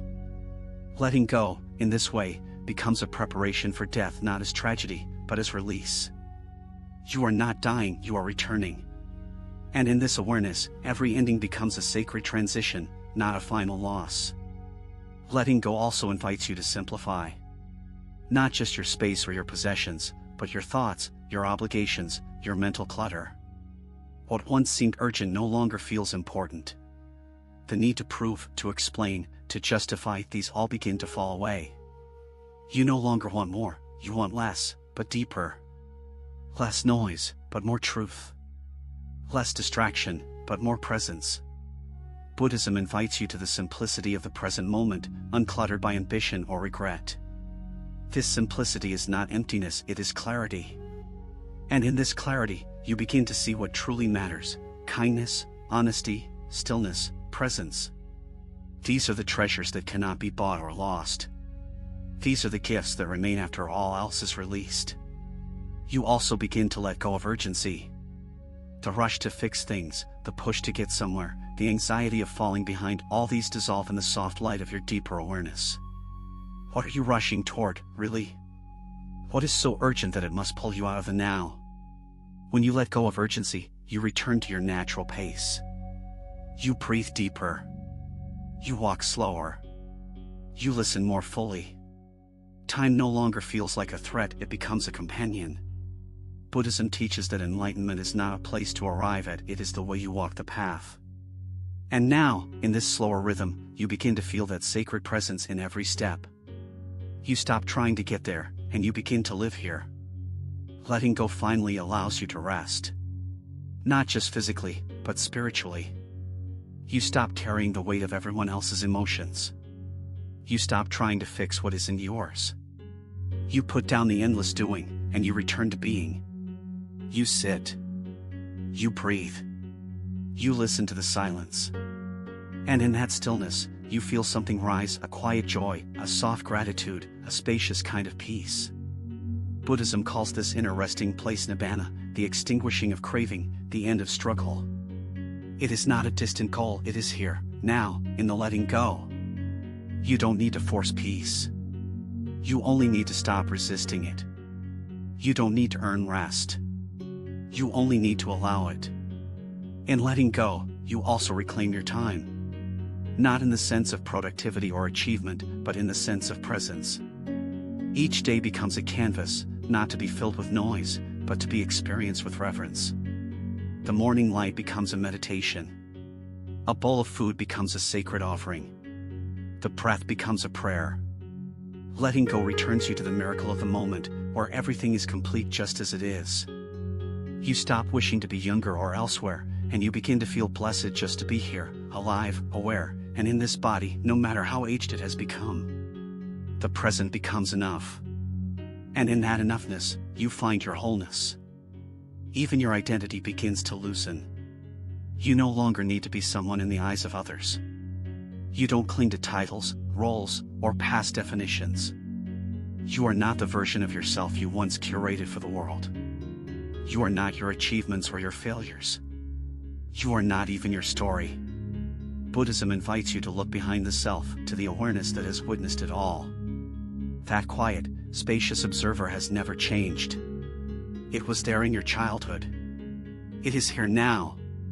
And in old age, that awareness becomes more radiant.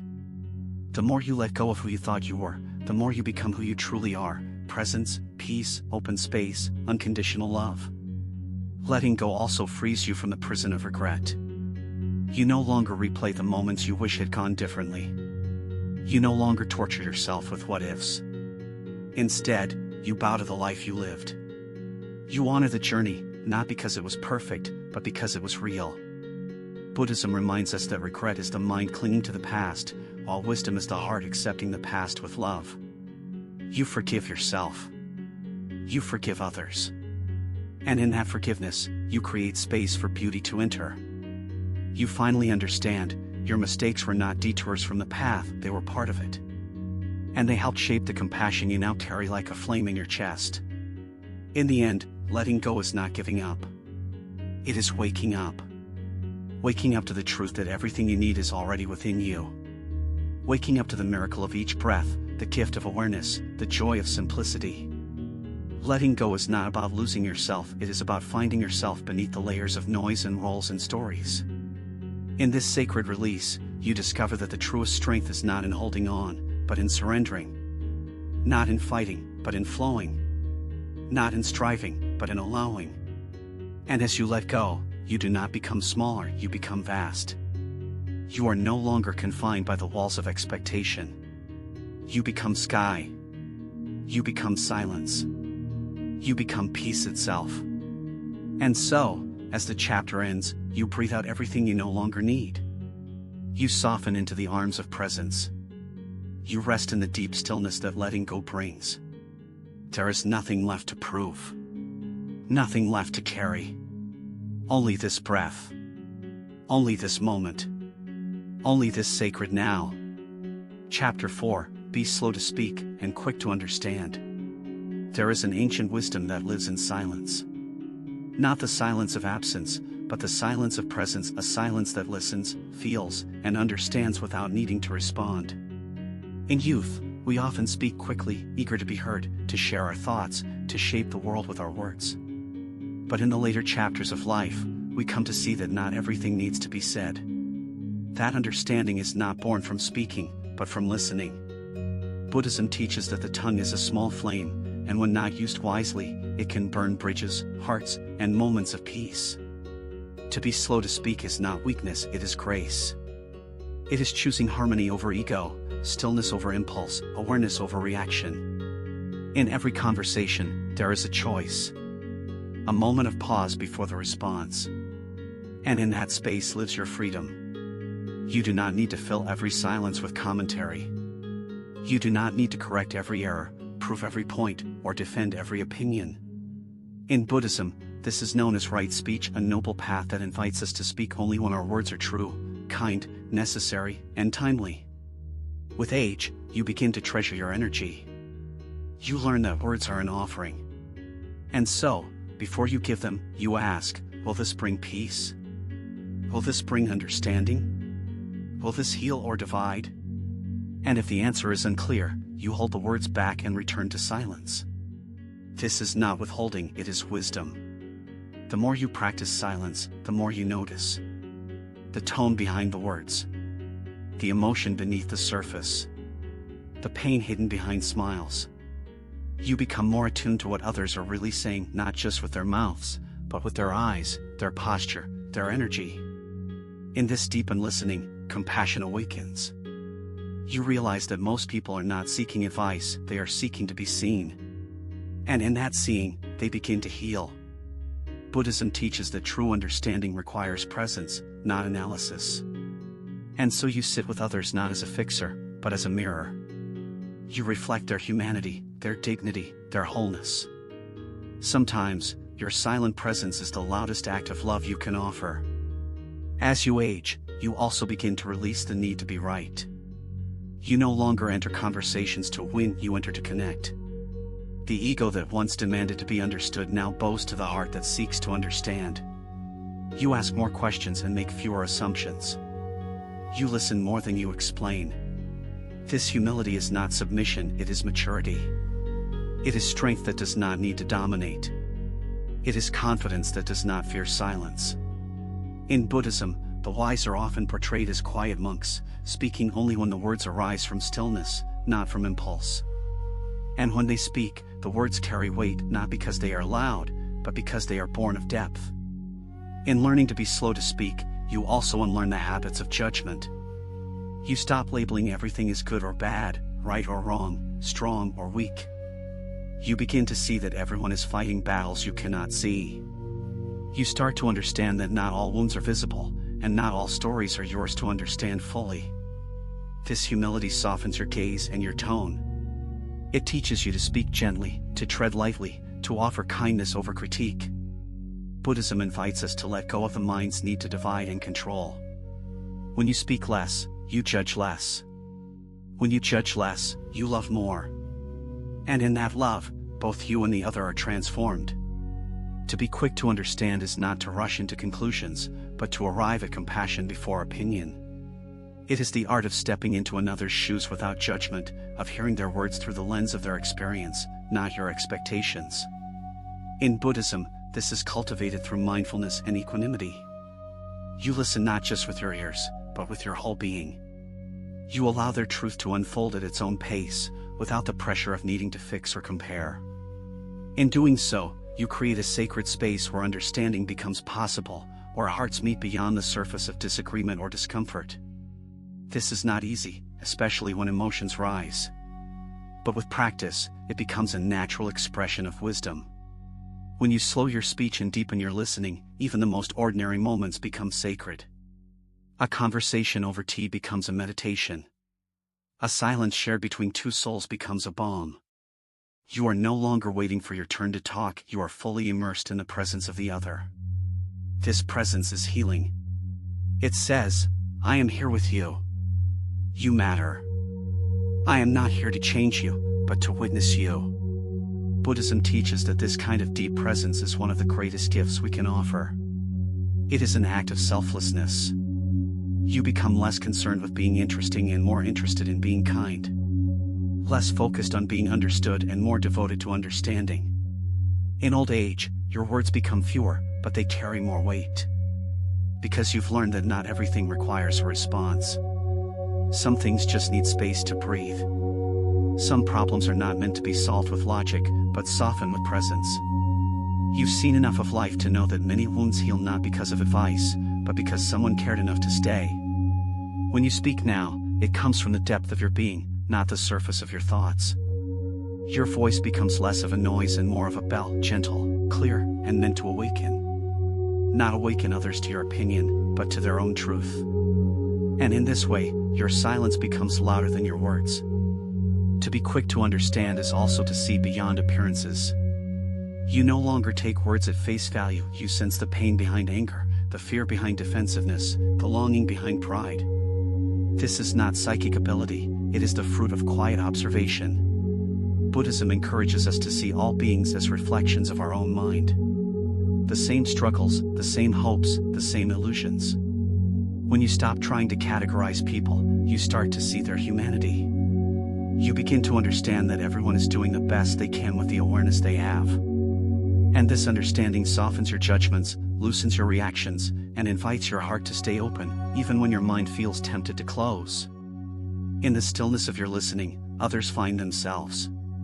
They hear their own truth more clearly when spoken into a quiet, accepting space. You do not have to offer profound advice, your calm presence is enough. Just being there, without interrupting, without correcting, without evaluating, is a rare and precious act.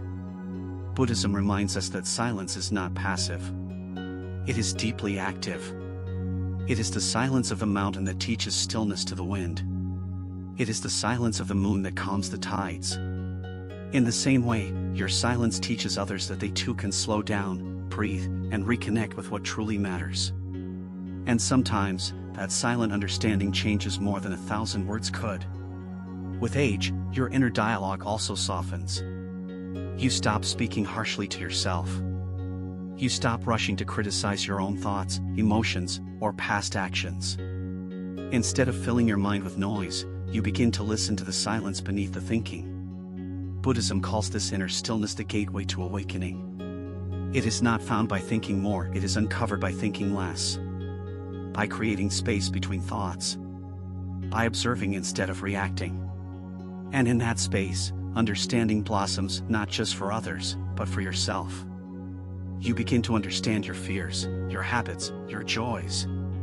You begin to treat yourself as you would a dear friend, with patience, with curiosity, with love. Understanding grows in the soil of humility. The more you realize how little you truly know, the more open you become to learning. You no longer feel the need to dominate conversations or assert your expertise. You begin to ask questions, not to challenge others, but to see through their eyes. This humility is not humiliation, it is liberation. Buddhism teaches that true wisdom is empty of arrogance. It is spacious enough to hold contradiction, to be okay with not knowing, to sit with mystery. When you are quick to understand, you become slower to judge. And in that slowness, wisdom reveals itself not as facts, but as presence. Not as certainty, but as peace. To cultivate understanding, you must first be at peace with not being understood. This is perhaps one of the hardest lessons. You speak with care, you listen with love, and still, others may not see you clearly. They may misinterpret your silence, or take your gentleness for weakness. But that is not your burden. Buddhism teaches us not to grasp for recognition. What matters is that your intentions are pure, your heart is steady, and your presence is kind. You understand that being right is not as important as being kind. That being heard is not as precious as being aligned with truth. And so, you continue to walk your quiet path, rooted in awareness, flowering in compassion. Even in moments of conflict, you now seek to understand before reacting. You pause. You breathe. You listen not to reply, but to truly hear. What is this person afraid of? What are they trying to protect? What wound are they carrying? You ask these questions silently, not to justify harmful behavior, but to remember that pain often wears many masks. Buddhism invites us to see the suffering in others, not as a reason to attack, but as a reason to hold space.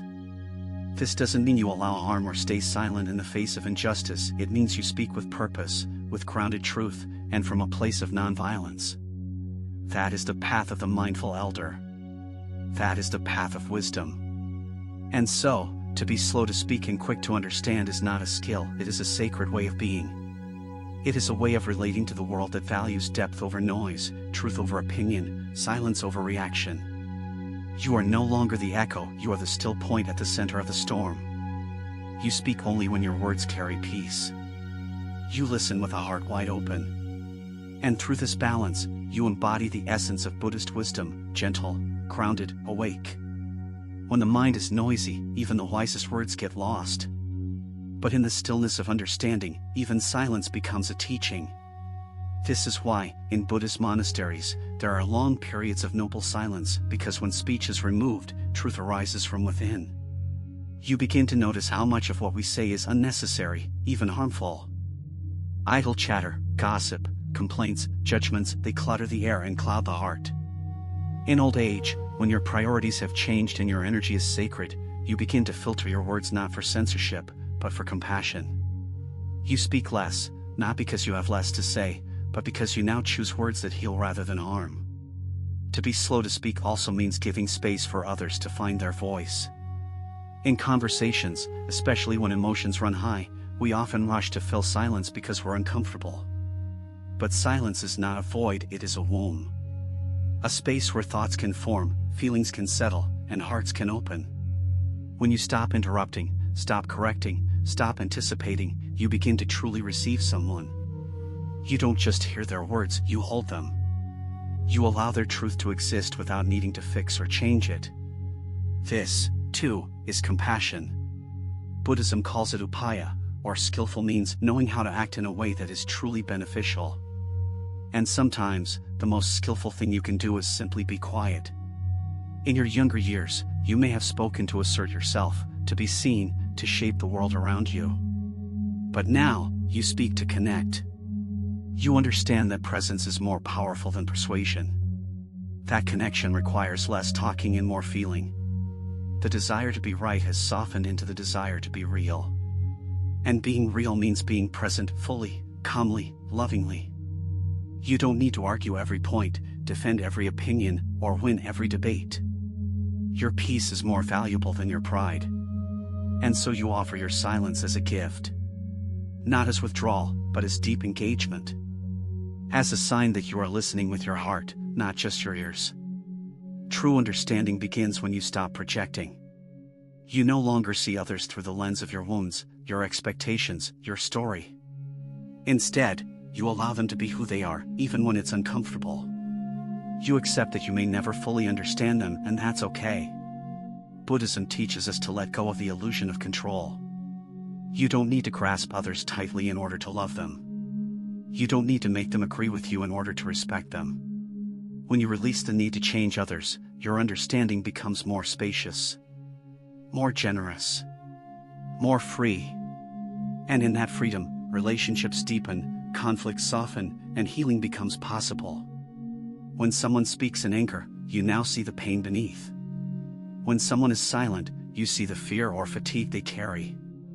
When someone over-explains, you sense the desire to be accepted. You no longer take things so personally. You respond with kindness, not because they deserve it, but because you do. You deserve the peace that comes with compassion. You deserve the clarity that comes from non-reactivity. This is not weakness, it is strength matured. Buddhism reminds us that our inner state is our responsibility. And by choosing to understand instead of react, to listen instead of speak, we reclaim our power. We are no longer tossed by the waves, we become the ocean itself. Sometimes, being slow to speak means allowing the silence to teach you. In a moment of tension, rather than blurting out the first reaction, you pause. You ask yourself, what am I feeling? What is true right now? What does this moment need, not what does my ego want? That breath, that sacred pause, becomes your temple. A place where wisdom can arise, untouched by the flames of emotion. In that pause, you may discover that no words are needed. That a look, a nod, a gentle breath may carry more love than any sentence. Buddhism encourages us to honor that inner silence, to trust that what is unsaid can still be understood if the heart is open. Even when you do speak, your words are chosen with care. You use your voice as a vessel for peace. You do not speak to impress, to dominate, or to provoke. You speak to uplift, to clarify, to comfort. Your words are aligned with your values. They are not rushed, but rooted. Not loud, but luminous. Not many, but meaningful. The Buddha once said, "Better than 1,000 hollow words is one word that brings peace." You take this to heart. Your speech becomes a meditation. Your tone becomes an embrace. Your silence becomes an act of deep listening, not just to others, but to life itself. You understand that many people speak not to communicate, but to escape silence. They fear what arises in stillness. But you no longer fear the quiet. You welcome it. You have sat with your own silence long enough to know its beauty, its clarity, its truth. You have learned that in silence, you meet yourself without masks, without defenses. And from that self-meeting, a deep understanding blossoms. Not just of others, but of life. You realize that the less you speak, the more you hear. And the more you hear, the more you understand that everyone, deep down, is yearning for peace, just like you. So, in this sacred season of your life, you carry your silence like a prayer. You walk through the world with soft footsteps and open ears. You no longer rush to speak or to be seen. You allow your presence to be your offering. You listen for what is real beneath what is spoken. You respond only when love is ready to speak. This is not silence as retreat, it is silence as power. It is not withholding, it is choosing with awareness.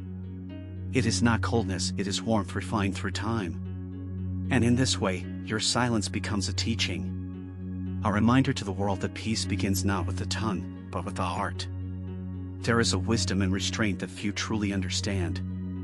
In a world that glorifies quick opinions, constant noise, and fast reactions, choosing to remain silent can feel like rebellion. But in Buddhist practice, restraint is not repression, it is refinement. When you hold back your words, you are not abandoning your truth, you are allowing it to ripen. Like fruit that matures slowly on the tree, your insights gain depth with time. You stop speaking from impulse and begin speaking from realization. You begin to speak only when the words you carry can truly nourish the moment, not add more heat to the fire. This is not easy, but it is liberation. Being quick to understand means recognizing that every person you meet is carrying an invisible story. They may speak with sharpness, but inside, they may be broken. They may act with arrogance, but inside, they may feel small. If you speak too soon, you miss this. You react to the mask, not the person. But if you are patient, if you pause and listen, you begin to see beneath the surface. You begin to understand that all beings are struggling in their own way. And that understanding transforms your reactions into compassion. It softens your tone. It slows your breath. It turns every conversation into an opportunity to offer peace instead of opinion. To master the art of listening, you must first listen to yourself. Not just your thoughts, but your body, your breath, your heart. Many people speak because they're uncomfortable with what they feel. They talk to cover fear, to distract from pain, to avoid stillness. But in silence, everything that is buried comes to the surface. This is why meditation begins with listening. Not to the outer world, but to the inner one. Buddhism teaches that the deeper your self-awareness, the more attuned you become to others. You begin to recognize in their voice the very patterns you've seen in your own. And in that recognition, a new kind of understanding is born, one that sees with love instead of judgment. As you grow older, you realize that not every truth needs to be spoken. Sometimes silence is the most truthful response. It is not a lie, nor is it avoidance, it is reverence. A recognition that words are limited, but presence is infinite. When someone shares something vulnerable with you, they do not always want advice, they want to be held in stillness. When someone lashes out, they do not always want correction, they want to be understood. Your silence in those moments says, I am here. I see you. I will not add to your noise. That kind of silence is not emptiness, it is a sanctuary. A place where another soul can rest. In Buddhism, we are taught to ask ourselves 3 questions before speaking. Is it true? Is it kind? Is it necessary? This simple practice changes everything. You begin to notice how often your words are reactions, not responses. How often they are meant to impress, to defend, to fill space. And you begin to let them go. You learn that speaking less does not make you less important, it makes your words more powerful. Like a bell rung only at the right moment, your voice becomes a call to clarity. You are no longer participating in the noise of the world, you are offering an alternative, presence, peace, and mindful attention. True understanding does not need to be explained, it can be felt. When you sit with someone in total presence, even without saying a word, something shifts. Their nervous system settles. Their heart opens.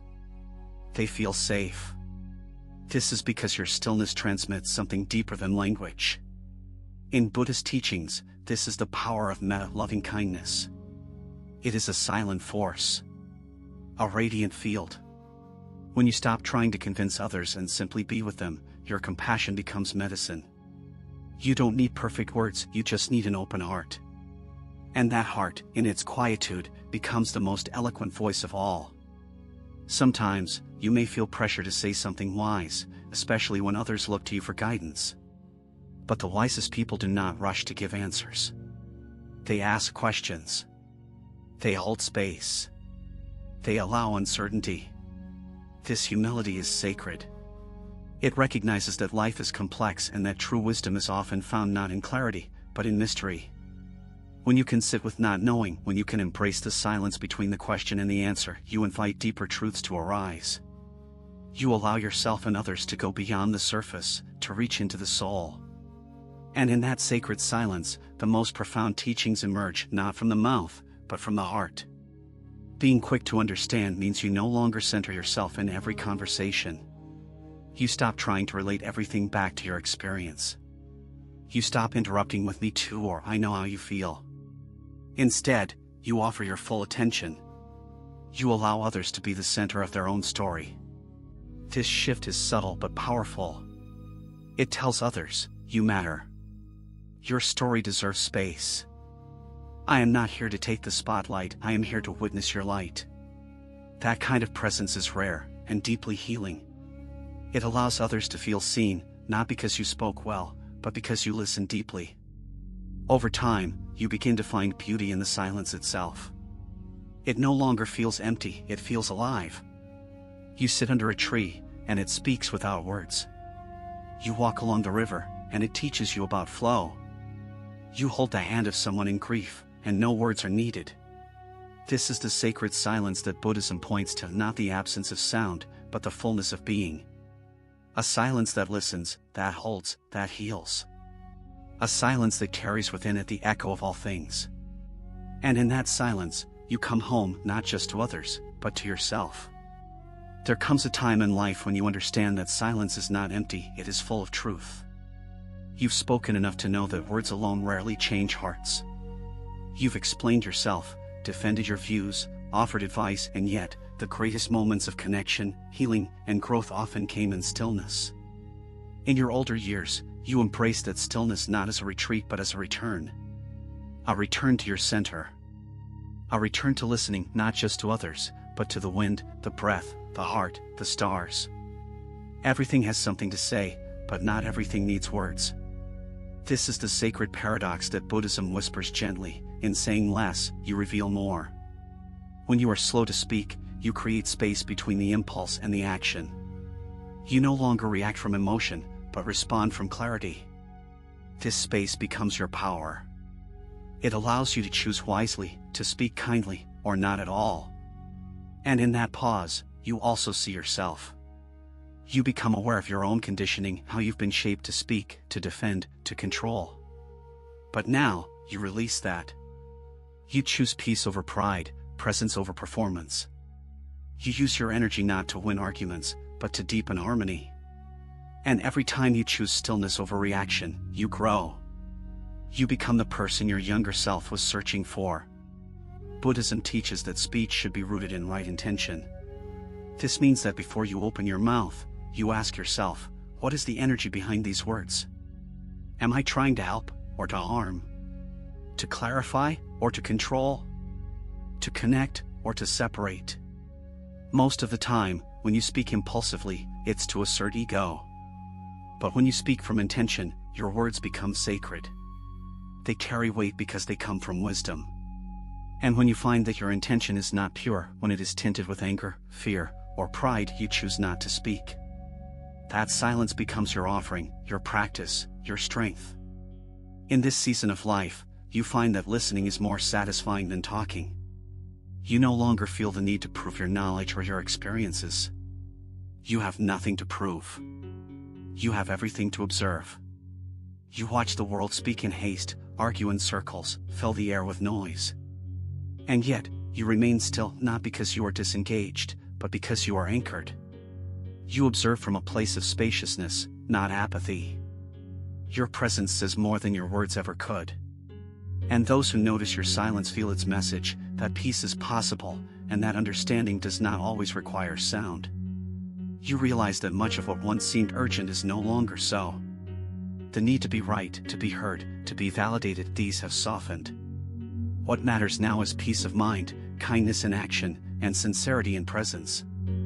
You understand that not every battle deserves your energy, and not every comment deserves a reply. You let others have the last word. You smile when misunderstood. You walk away from noise without regret. This is not weakness, it is clarity. And that clarity brings freedom. You are no longer a prisoner of your reactions. You are the guardian of your peace. The more you understand others, the more you see their pain behind their words. A harsh tone might hide heartbreak. A cruel comment might mask fear. You stop seeing people as problems and start seeing them as puzzles, each carrying their own suffering, longing to be seen. This softens your voice. You respond not to their words, but to their wounds. And sometimes the most compassionate response is silence, a silence that says, I see you, I honor you, I do not wish to harm you. In this way, your silence becomes an act of love. A love that listens. A love that holds space without judgment. You begin to understand that language is limited. It cannot fully express the mystery of life. The more you awaken, the more you realize that some truths are beyond speech. They must be felt, lived, breathed. You stop trying to explain your spiritual journey in words. You no longer need others to understand your silence, because you now trust it yourself. Your silence is your alignment. It is where your soul meets the universe, and words would only disrupt the sacred rhythm. So you remain still, and in that stillness, you commune with the infinite, with the eternal, with the now. Each day, you become more fluent in the language of silence. You listen to the spaces between the words. You hear what is not said. You speak less, but with more impact. When you finally speak, your voice carries the calm of mountains, the stillness of water, the truth of lived experience. People lean in not because you are loud, but because your silence made your words precious. You speak like someone who has met truth and no longer needs to decorate it. You speak not to impress but to bless. And every word is shaped by stillness. There is deep fulfillment in this way of being. You no longer chase attention. You no longer fear being overlooked. You are rooted in your presence. Whether speaking or silent, you know your worth. You've made peace with being misunderstood, because your peace no longer depends on others. You rest in your knowing. You walk with grace. You let your silence teach those who have ears to hear. You are not trying to change the world with speeches, you are transforming it quietly, by embodying peace. You are living proof that one silent heart can calm 1,000 noisy minds. And in the end, this is the essence of being slow to speak and quick to understand. It is not about restraint for the sake of control, it is about devotion to truth. It is a way of honoring each moment with reverence. It is the path of the sage, the healer, the monk. It is the path of peace. And in your old age, this path becomes clearer than ever. You walk it not as a duty, but as a joy. For in the stillness of your silence, you hear what the world truly needs, not more noise, but more presence. Not more words, but more love. Perfect. Let's begin with Chapter 5, Let Your Wisdom Speak Louder Than Your Words, written entirely in English, following the meditative, spiritual tone and extended paragraph format you've established. Here's Part 1. Chapter 5, Let Your Wisdom Speak Louder Than Your Words. There is a quiet authority that lives in wisdom, an energy that speaks even when the lips do not move. As we age, we begin to understand that the most powerful lessons are not those shouted from a stage, but those whispered in presence. You no longer need to prove your knowledge, your life becomes your message. People feel it in your stillness, in your patience, in the way you observe rather than react. The older you grow, the more you realize, true wisdom is felt, not forced. It radiates gently, like the moonlight on still water, subtle, but undeniable. You don't have to say much when your energy speaks clearly. Wisdom is not about knowing everything, it is about knowing what matters. It is choosing to carry only what serves peace and letting go of what feeds suffering. You begin to see how much of life was spent clinging to opinions, arguments, and outcomes. But now, your heart has grown simpler. You value silence over certainty. You choose presence over perfection. Your wisdom is not flashy, but it is deep. It has been carved by experience, softened by compassion, and grounded in truth. And when you walk into a room, that depth is felt. You do not command attention, you offer peace. You bring light not by talking, but by being. In Buddhism, there is a deep respect for the elder who walks softly and lives quietly. This is not seen as weakness, but as great strength. The sage does not lecture. They do not interrupt. They allow others to speak. They listen with their whole body. And when they do speak, their words are simple, but they go straight to the heart.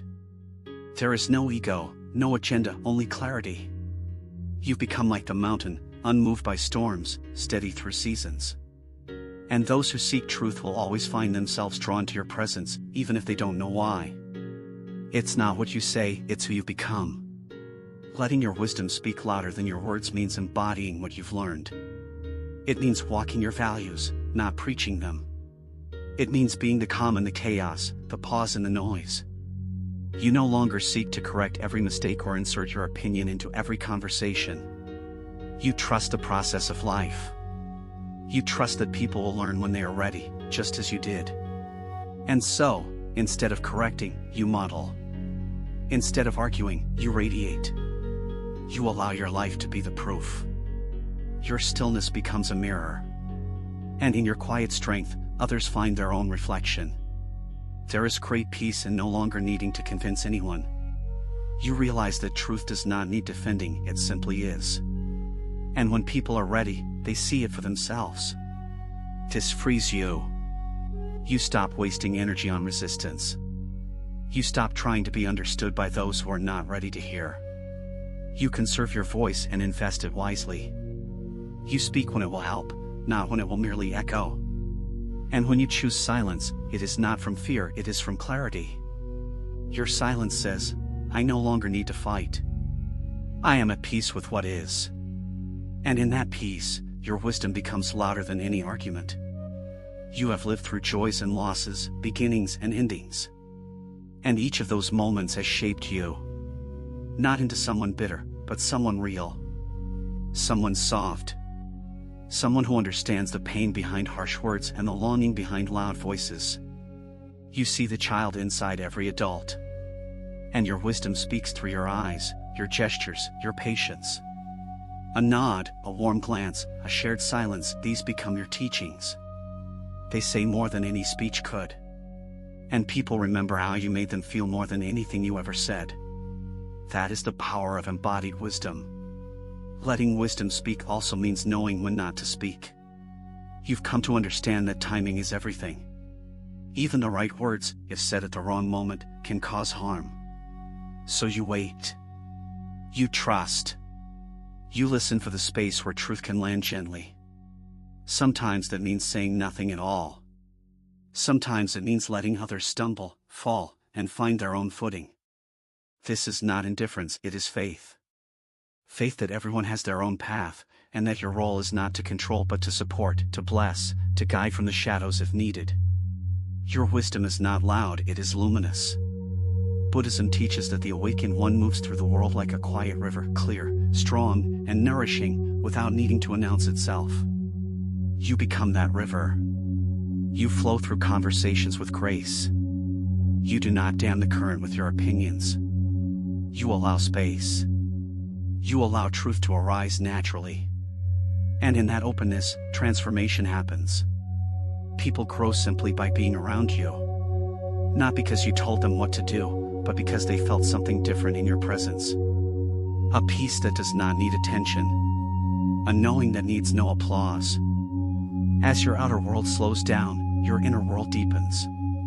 You spend more time in stillness, and in that stillness, your insights ripen. You see patterns, connections, truths that cannot be spoken, only lived. You begin to honor this inner richness by protecting your energy. You become more discerning with your speech, more intentional with your presence. Your wisdom becomes like incense, subtle, fragrant, unforgettable. It lingers in hearts long after you've gone. And in this way, your life becomes a living prayer. A testament to the truth that silence, when filled with love, is the most powerful sound of all. You've grown beyond the need to explain your peace. You simply live it. And in doing so, you give others permission to do the same. Your life becomes an invitation, a gentle reminder that we don't have to speak to be heard, that we don't have to prove to be wise, that we don't have to force anything to be aligned. You rest in yourself. You trust your journey. And through your presence alone, you guide others toward theirs. This is how your wisdom speaks now, not through volume, but through vibration. Not through persuasion, but through presence. And that is enough. As you age, you come to appreciate the gentle art of restraint. Not out of suppression, but out of reverence for your words, your presence, and your energy. You begin to see that wisdom does not rush. It does not compete. It flows with patience, with rhythm, with care. You no longer feel compelled to interrupt a silence just to fill it. In fact, you find beauty in the pauses between sentences, in the way silence holds space for thought to mature. In those quiet moments, something sacred stirs. Your wisdom breathes there, calm, steady, eternal. You realize that not all truths are ready to be received. And wisdom, being compassionate, waits. It does not force itself upon others. It knows that growth comes not from pressure, but from ripeness. Just as a fruit must ripen before falling from the tree, so too must the mind be ready before it can grasp deeper truths. So, you offer your understanding like an open hand, not a closed fist. If someone is not ready, you do not push. You trust the timing. You plant seeds and let the rain and sun do their work. This trust in the unfolding is the sign of deep inner peace. In your earlier years, perhaps you spoke quickly, motivated by the need to be understood or validated. But now, there is no rush. You've become a student of timing, of tone, of tact. Your words emerge like petals opening to the sun, gently, intentionally, without effort. People sense this difference. They lean in when you speak, not because you are loud, but because your presence commands respect. You don't just speak to communicate, you speak to uplift, to soften, to harmonize. And more often than not, your greatest impact comes not from what you say, but how you say it. The world is filled with noise. Everyone wants to be heard. Few truly want to listen. But you've chosen a different path. You listen deeply. Not only with your ears, but with your heart. You hear what lies beneath the surface. You hear the pain behind anger, the confusion beneath arrogance, the fear hidden within control. Your listening becomes a mirror for others. In your silence, they hear themselves. In your stillness, they find space to feel. This is the work of the wise, not to speak over others, but to create the space where others can meet themselves. Letting your wisdom speak louder than your words also means trusting your presence. You no longer feel the need to announce your knowledge or justify your decisions. You let your peace speak for itself. Your life has become your message. You are no longer concerned with appearances. You are concerned with alignment. Are your actions in harmony with your truth? Are your days shaped by what truly matters? These questions guide you far more than the opinions of others. And this quiet inner alignment radiates outward, touching others in ways no words ever could. There is a sacred simplicity that emerges in later years. You realize that so much of what once occupied your mind was noise. Trauma, validation, control, these fall away. What remains is presence, breath, kindness. You no longer seek to solve every problem or fix every misunderstanding. You've come to accept that life is a dance of joy and sorrow, of clarity and confusion. And in your acceptance, you find strength. You walk gently through the chaos. You smile amid the noise. You are not escaping life, you are embodying a deeper way of living it. Wisdom also means knowing when not to engage. You don't need to win every debate. You don't need to correct every misconception. You don't need to be everywhere or do everything. You have learned the sacred art of boundaries. Not out of coldness, but out of care for your spirit, for your time, for your energy. You engage where there is harmony. You disengage where there is harm. And in doing so, you protect the flame of your peace. You are no longer reactive. You are selective.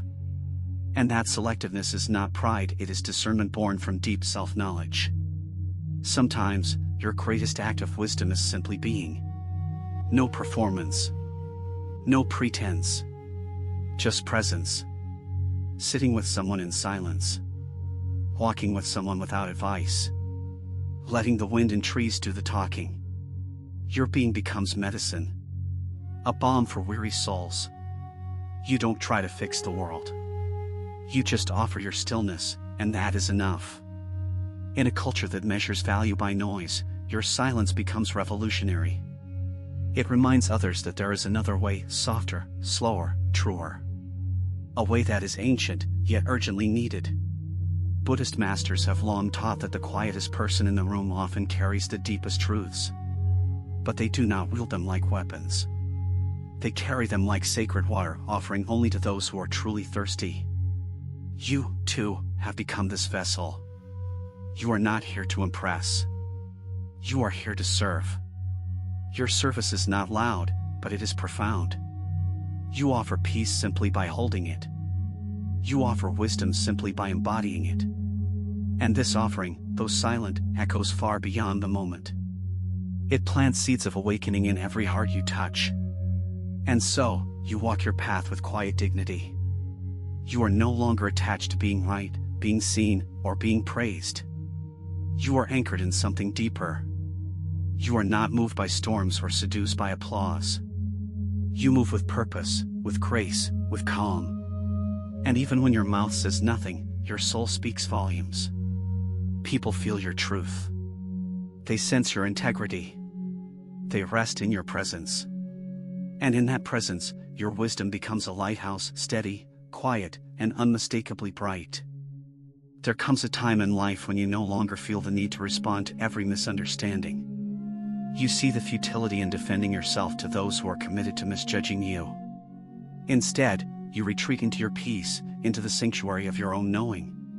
This is not avoidance, it is liberation. It is the choice to preserve your energy for what truly matters. Arguments that once tempted you no longer stir your attention. You recognize that wisdom is not reactive. It is discerning, rooted, and humble enough to let silence be its answer. You begin to understand that silence is not the absence of communication, it is its deepest form.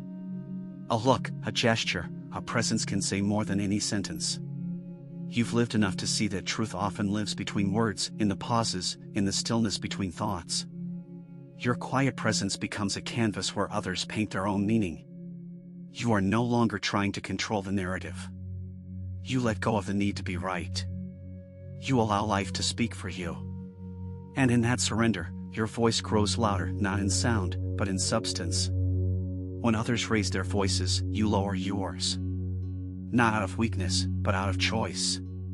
You no longer match energy, you protect yours. You no longer fight for attention, you focus on intention. You've seen how reaction often begets more noise, more suffering, more misunderstanding. So, you pause. You breathe. You respond only when your words can heal, clarify, or inspire. Otherwise, you keep your peace intact. You've learned that sometimes silence is the kindest way to speak, and stillness is the wisest way to act. Your wisdom now is not in how much you speak, but in how much you observe. You've become a student of energy, of expressions, of silence. You read between the lines, sense what is not being said. And in that perception, you guide others not with instructions, but with awareness. You mirror to them the stillness they've forgotten. You reflect back to them the calm they crave. You do not impose, you invite. You do not dominate, you hold space. And in that sacred space, transformation quietly unfolds. The older you grow, the more sacred your words become. You treat them like prayer, not weapons. You no longer speak to fill the air, you speak to bless it. Every word is a seed, and you plant them with care. You know that words can heal or harm, uplift or diminish, awaken or distract. So you choose them slowly, with heart. And sometimes, you choose not to speak at all, trusting that presence, that loving attention, can say everything that needs to be said. You have become a guardian of peace, even in how you speak. You see now that wisdom is not in teaching others what to think, but in reminding them how to listen to their own soul, their own truth. You model this by listening deeply to yourself. You trust your inner guidance. You no longer outsource your peace to the world around you. You have gone inward and found something steady, unshakable. And from that place, your every word is soaked in sincerity. People can feel it. They may not always understand it, but they are moved by it. That is the quiet power of a soul in harmony. You are no longer drawn to loudness, drama, or persuasion. You have tasted the sweetness of stillness and you protect it fiercely. Your home, your relationships, your daily choices reflect this sacred priority. You live slower now, speak softer, love deeper. Not because you have less to offer, but because you've refined your offering. It's concentrated, pure, essential. And this simplicity is magnetic. In a world addicted to more, you embody less, but that less holds infinite meaning. That less is your gift. Your silence now carries depth because it has been earned. It is not the silence of suppression, but the silence of mastery. You have confronted your ego, faced your pain, sat with your doubts, and from that journey, you've emerged softer, stronger, and surer. You know what you know. You don't need applause for it. You don't need agreement for it. Your wisdom is not for show, it is for service. It is the quiet offering you carry into every moment. Like incense, its fragrance lingers long after you've gone. Buddhism reminds us that the most awakened beings are often the quietest. Their presence alone shifts energy. Their footsteps leave peace in their wake. You are becoming this kind of elder. You do not demand respect, you embody it. You do not preach truth, you walk it. And people trust you not because of your words, but because of your way of being. You have made peace with yourself, and in doing so, you have become a refuge for others. A silent light in a noisy world. A calm harbor amid the storm. So now, as you continue walking this path of gentle wisdom, you do not fear being misunderstood. You do not seek validation from the outside. You know your truth, and that is enough. You rest in your being. You trust in the silent transmission of your soul. And through your calm presence, your kind gaze, your quiet choices, you speak. You teach. You love. Without saying much at all. And that, dear one, is the rarest kind of wisdom. In the quiet spaces of aging, you begin to realize that life does not require your commentary to unfold. The sun still rises without your command, the river flows without your instruction, and people continue on their own journeys, regardless of your opinions. You no longer feel obligated to interject your voice into every situation. There is grace in stepping back, in allowing life to unfold on its own terms. The younger version of you may have feared irrelevance and silence. But now, you see that silence is not absence, it is presence of the highest kind. There is something sacred about becoming an elder who does not impose. The world has enough noise, enough ego, enough unsolicited advice. What it lacks is quiet strength. What it longs for is grounded presence. You, in your maturity, have become that. You don't rush to correct. You don't need to lead every conversation. You allow space. You allow discovery. You allow others to arrive at truth in their own time. And when your wisdom is called upon, you offer it gently, like a cup of warm tea, not too hot, not too cold, just enough to comfort and awaken. True wisdom understands timing. It knows that the right insight given at the wrong moment can fall on deaf ears or even wound. So you wait. You observe. You let the winds of life carry people to their own realizations. You are not anxious to fix or solve. You trust the unfolding. This patience is not passivity, it is profound respect for the journey of another. It is the knowing that no one awakens by force. Each soul must ripen on its own. And in this knowing, your restraint becomes an act of love. You've come to value depth over volume. A single word spoken from stillness holds more power than 1,000 spoken in haste. You speak only when your words can serve, soothe, or elevate. And even then, you leave space for silence to echo, for reflection to arise. You no longer chase conversations. You do not seek to be heard. Instead, you become the one others turn to when they are ready to listen, when they are ready to feel, when they are ready to meet themselves in your presence. The greatest teachers are not always those who speak the most. Often, they are those who say the least, but live the deepest. Their wisdom is not carried in speeches, it is carved into their being. You've met such people in your life. Now, you are becoming one. Your walk, your breath, your still gaze, they communicate all that needs to be known. You do not perform. You embody. You do not preach. You radiate. And in that radiation, lives are softened, minds are opened, hearts are healed. There is a peace that comes from knowing you have nothing left to prove. You have touched enough, tried enough, failed enough, succeeded enough. You no longer need to decorate your worth with words. It is already inscribed in your essence. You sit quietly in this truth, like a mountain that does not shout to be noticed, yet shapes the weather around it. You let your silence anchor you. And in doing so, you become a refuge not because you say so, but because you are so. As the body ages, the soul deepens. You feel the truth of this more with each year. Your senses may grow softer, but your awareness sharpens. You hear with your heart, you see with your soul. What once confused you now reveals its pattern. What once angered you now calls for compassion. You've gained a wider lens, a longer view. You see beyond the moment, beyond the ego, beyond the noise. And in this seeing, you release the need to always speak. You understand that not everything must be said to be understood. The mind quiets too. No longer addicted to drama or validation, your inner world becomes a sanctuary of still thoughts and clear skies.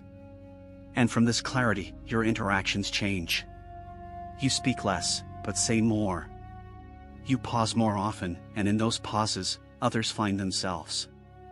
Your silence becomes a mirror. Your calm becomes contagious. And in a world that confuses volume with truth, you become a quiet revolution. You've stopped offering advice to those who do not ask for it. Not out of indifference, but out of respect. You know the value of autonomy, the dignity of struggle, the importance of self-discovery. You've learned to offer presence over prescriptions, empathy over explanation. And in doing so, you create a space where real transformation can occur gently, slowly, sincerely. People feel safe with you, not because you have all the answers, but because you don't pretend to. You simply offer your being, and that is enough. So now you live each day with soft strength. You walk through the world not as someone who needs to be heard, but as someone who has heard deeply. You listen to the trees, to the wind, to your breath. You speak when the moment calls for it, and remain silent when it doesn't. Your wisdom no longer needs an audience. It lives quietly within you, shaping how you love, how you move, how you rest. And in that quiet, you become a light, subtle, serene, eternal. With age comes an intimacy with stillness. What once felt empty now feels full.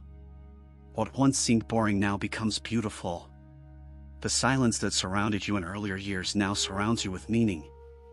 You sit in it not to escape the world, but to meet it fully. In silence, you hear the truth that words can never carry. In silence, you hear your soul speaking clearly, kindly, patiently. You've learned to rest in that place, not as a retreat from life, but as the space where life becomes most real. Your presence becomes more refined, more powerful, more sacred. You no longer enter rooms to be noticed. You enter with grace, with intention, with lightness.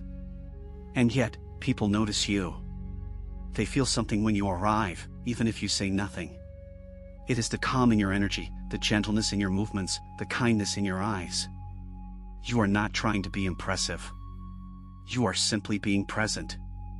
And that presence carries more wisdom than a lifetime of words shouted into the wind. The Buddhist path teaches that when the student is ready, the teacher appears. But it also teaches that when the teacher is wise, they do not force themselves into the lives of others. They wait. They observe. They honor readiness. You have become such a teacher not because you claim the title, but because you embody the lesson. You offer insight only when the soil is ready, only when the heart is open. And until then, you simply live your truth. You let your life be the quiet teaching others can observe. You've come to see that not every situation requires your opinion. Not every question demands your response. Sometimes, the most loving thing you can do is listen, truly listen, without preparing your reply. This listening becomes a gift. It creates space for healing, space for revelation. And when you do speak, it is with compassion, not control, with clarity, not complexity. Your words no longer arise from the need to impress, but from the desire to uplift. You are not here to win arguments. You are here to help people return to themselves. Even when you are misunderstood, you remain calm. You no longer chase after explanation or approval. You know that some minds are not yet open, and some hearts are not yet soft. You've made peace with that. Your peace is not dependent on being seen correctly. It is anchored in being true. And when your truth is questioned, you simply return to your silence, knowing that time reveals everything. You are not here to convince. You are here to embody. And in that embodiment, truth becomes undeniable. Your wisdom becomes like a tree, deeply rooted, quietly growing, generously offering shade and fruit to those who seek refuge. You do not advertise your strength, but it is there. You do not proclaim your knowledge, but it lives in your every action. People come to rest beneath your branches, even if they don't know why. They sense the safety, the clarity, the groundedness in you. And you offer all of it without fanfare. You give without attachment. You serve without ego. That is what makes your wisdom so powerful. You've stopped engaging in battles that cost your peace. Not because you fear conflict, but because you value harmony. You recognize when silence is stronger than rebuttal, when withdrawal is wiser than retaliation. You protect your energy as a sacred flame, not to keep others out, but to keep your soul lit. You know that some arguments leave no winner, only exhaustion. So, you choose to rise above, not out of pride, but out of peace. Your silence becomes your sword, your boundaries become your shield. Now, your wisdom is not in your knowledge, but in your presence. It is not what you say, it's how you sit, how you breathe, how you listen. You are a living meditation. You don't need incense or temples to be sacred. Your walk is sacred. Your gaze is sacred. Your stillness is sacred. You bring the temple with you, wherever you go. And those around you feel it. They feel safe. They feel seen. They feel the invitation to slow down, to breathe, to be. That is the silent miracle of a wise soul. You understand that the most transformative words are not spoken, they are lived. A single kind gesture, a moment of non-reaction, a deep breath in the face of anger, these speak louder than lectures. You no longer seek to lead with logic. You lead with presence. You offer an energy that heals long before the mind understands what's happening. Your aura does the talking. Your calmness becomes contagious. And in a world that screams for attention, your softness becomes a sanctuary. And so you continue, quietly walking through this life, carrying the torch of inner peace. You are not here to shine for recognition. You shine because you've touched the source. You've tasted silence and found it sweet. You've released the need to prove, perform, or push. Now, you simply be. And in your being, you speak volumes. In your quiet, you change lives. In your presence, you remind others of what they've forgotten, that peace is possible, that stillness is power, that wisdom needs no microphone to be heard. Chapter 6, The Sacred Art of Letting Go Quietly. Letting go is not always loud. It is not always a dramatic gesture or a final word thrown into the wind. Often, it is silent. It is an inner decision, whispered softly to your own heart, this no longer belongs to me. In your later years, you begin to understand this sacred art. You stop gripping so tightly to people, to titles, to roles that once defined you. You loosen your hold not out of despair, but out of wisdom. You recognize that holding on can hurt more than release, and that freedom often arrives dressed as surrender. Aging teaches you that everything in life is borrowed time, relationships, health, even identity. You no longer cling to what you once thought permanent. You bow to impermanence, not with fear, but with reverence. You see now that to live fully is to accept the flow, to ride the current of change rather than fight against it. Letting go becomes a daily prayer, a soft opening of the palms, a quiet nod to the universe. It becomes a way of breathing, of walking, of living in alignment with the truth of all things. You let go of the need to be understood. You no longer exhaust yourself explaining your heart to those who refuse to hear it. You learn that silence is protection, and not every truth must be spoken to be real. Some things are meant to be lived, not justified. You free yourself from the weight of proving who you are. You return home to yourself, to the sacred knowing within, and that is enough. The opinions of others lose their grip on your peace. Your truth stands quietly, unshaken, whether or not it is seen. Old wounds that once burned hot begin to cool. You no longer replay the past to seek vengeance or validation. You release it not because it was okay, but because you no longer want it to follow you into your sacred present. Forgiveness is not always for the other, it is for your soul. You understand this now. You bless what hurt you and let it dissolve into the silence. You carry no resentment, no bitterness, only wisdom and the quiet strength that comes from survival. You are no longer the story, they are no longer the villain. There is only peace now. You also release your expectations. Life has taught you that it does not unfold according to your plans. And in that letting go, you find something better than control, you find trust. You let each day arrive like a gift, not a script. You watch people grow or leave, seasons change, roles evolve, and you do not resist. You let go of needing things to stay the same. You stop measuring your worth by consistency and begin honoring your adaptability. That is true strength, the ability to remain rooted while everything around you moves. Material things no longer possess the same hold over you. You appreciate them, but you do not worship them. You've seen how they come and go, how they cannot fill the ache of the soul. You begin to declutter not just your home, but your heart. You release attachments one by one, like leaves falling from a tree. There is grace in the simplicity that follows. Space becomes sacred. Emptiness becomes potential. You no longer collect. You curate. You choose only what adds peace to your inner world. Relationships, too, are met with a gentler gaze. You love deeply, but you no longer chase. You understand that some connections are meant for a chapter, not a lifetime. You let people go without hatred. You release them with a blessing, even if they do not return it. You've made peace with goodbye. You trust that what is meant for you will find you in its own time, without force, without begging. You walk away not because you don't care, but because you finally do about your own peace. Even your own image begins to shift. The mirror no longer holds the power it once did. You let go of the need to appear a certain way. You embrace the softness of your skin, the wisdom in your eyes, the stillness in your posture. You see aging not as a loss, but as a refinement. The ego begins to shed like old skin, and beneath it, you find your essence untouched by years, unshaken by change. You stop performing for approval. You begin simply being. And in that being, you discover freedom. You let go of rushing. You stop racing through life as if there is a prize waiting at the end. You walk slower now, not out of necessity, but out of intention. You notice more. You savor more. You understand that each step is its own destination. You no longer chase after time, you walk beside it, as a companion. There is no longer anything to prove, only to feel, to witness, to love. Letting go of urgency, you finally arrive.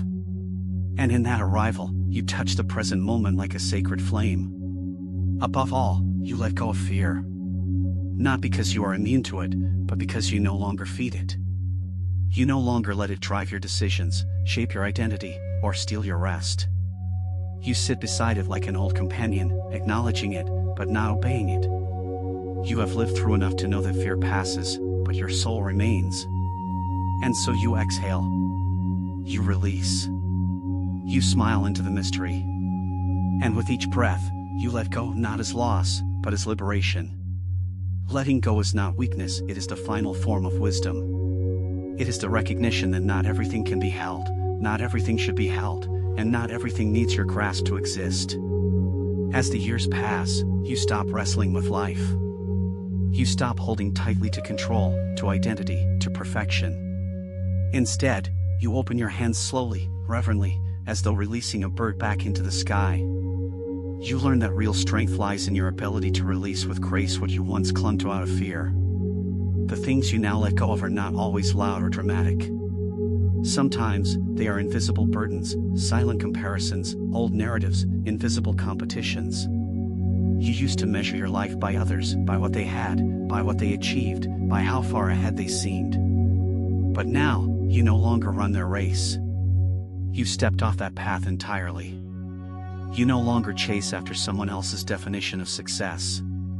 You've chosen peace over pressure. You've chosen your own rhythm. That choice, quiet as it may seem, is a sacred revolution. You let go of the illusion of permanence. Everything changes, this is one of the clearest truths of Buddhist wisdom. And yet, for much of life, you resisted it.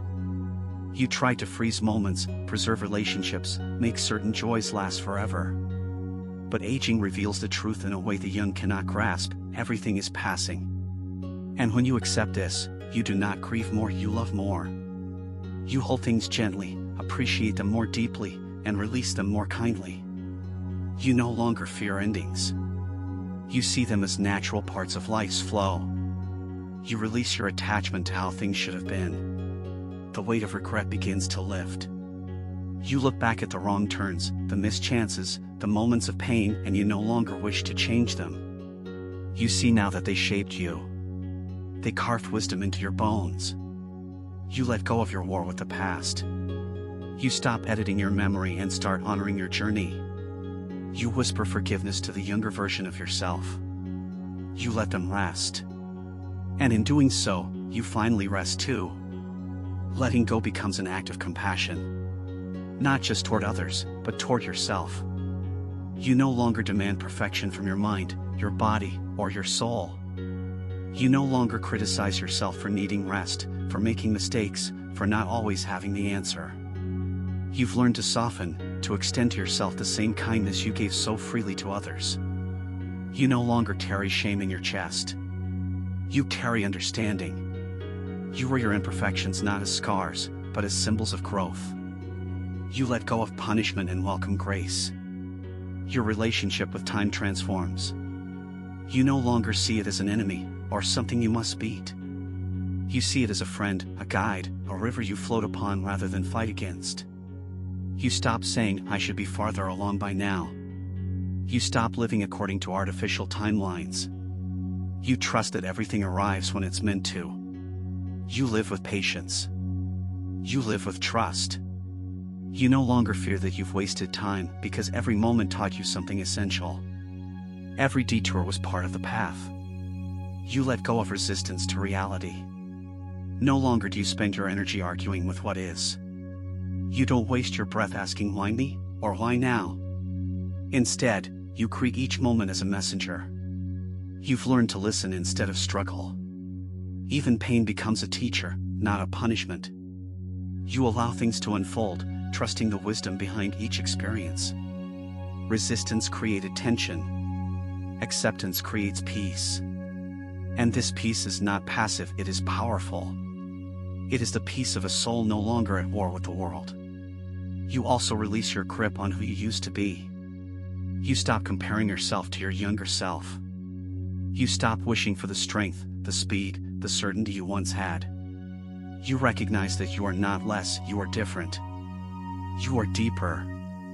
You are more whole. You are more present. You no longer define yourself by age, but by awareness. You let go of youth not with bitterness, but with gratitude. You wear your years with humility, and your changes with honor. You are not becoming less, you are becoming light. You no longer try to keep people in your life through effort or obligation. You've realized that love is not proven through suffering. You don't force relationships to survive. You let them evolve. And if they must end, you let them go in peace. You stop begging for closeness. You trust that those meant to walk with you will do so freely.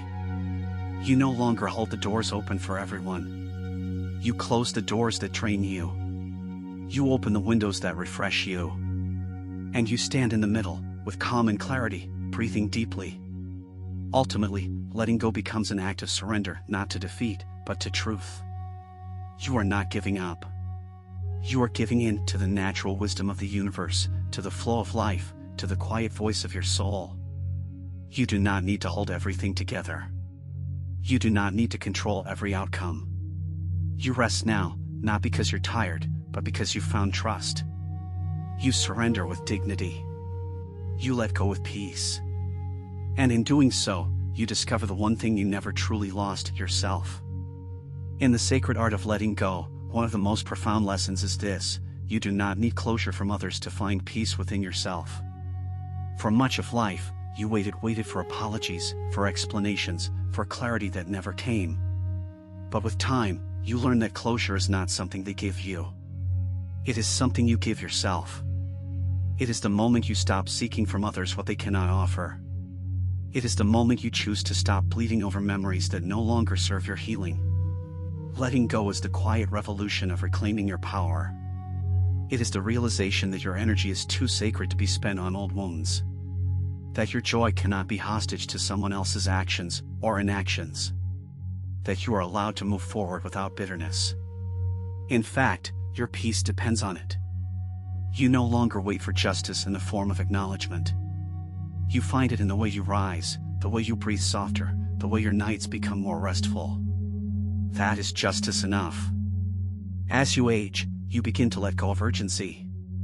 You once rushed everything: conversations, decisions, life stages. But now, slowness feels like safety. You let things unfold naturally, without needing to force or fix. You sip your tea slower. You watch the sunset with more attention. You no longer interrupt silence because now you see it is full of answers. You let your thoughts arrive and depart without clinging to them. In this slow rhythm, you rediscover your soul's natural tempo. No longer do you run. You simply walk, and that is enough. You also release the identity that was shaped by pain. There was a time when your story was woven tightly around what hurt you. But now, you loosen that grip. You are no longer just the survivor, you are the artist, the teacher, the lover, the witness. You hold your pain in open hands, not clenched fists. You let it breathe, let it transform, let it become part of your wisdom, not your weight. You let go of needing others to understand your journey. You live it for yourself now. And that is the beginning of deep freedom. Letting go also means detaching from the idea that healing must look a certain way. There is no perfect path. Some days, you will feel light as air. Other days, you will grieve all over again. But you no longer judge those days. You accept them. You no longer perform strength, you live honestly. You know now that tears are not regressions. They are releases. You let go of linear thinking and allow your growth to be as messy and miraculous as nature itself. You heal in circles, not in lines. You let go of being needed. For so long, your worth was tied to how much you could do for others, how much you could give, tarry, solve. But now, you give yourself permission to simply be. You are not a machine of endless output. You are a soul, a presence, a being. You let go of guilt for resting. You embrace the radical idea that your existence is meaningful even in stillness. You no longer define yourself by usefulness. You define yourself by your essence, calm, wise, open, and at peace. You release the pressure to constantly explain yourself. You stop over-explaining your decisions, your values, your silence. You understand now that those who resonate will stay close without needing long explanations. And those who don't are not your burden to educate. You trust your own knowing. You trust that your silence, when rooted in truth, speaks louder than any argument.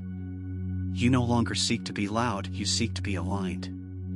And alignment always begins with self-respect. Letting go also means letting things be unfinished. Not every chapter needs a conclusion. Not every bond needs to be mended. Not every story needs a perfect ending. You sit with the undone, the open-ended, the unanswered, and you are not shaken. You learn to carry mystery with grace. You see the beauty in the unresolved, in the uncertain, in the spaces in between. You no longer crave neatness.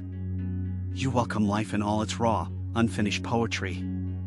You find peace in what once brought anxiety.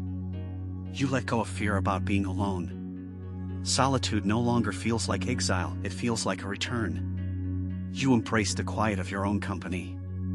You become your own sanctuary. Your own voice becomes kinder. Your thoughts more compassionate. You discover that what you once sought in others, validation, comfort, direction, was always waiting within you. In your own presence, you are no longer lonely. You are whole.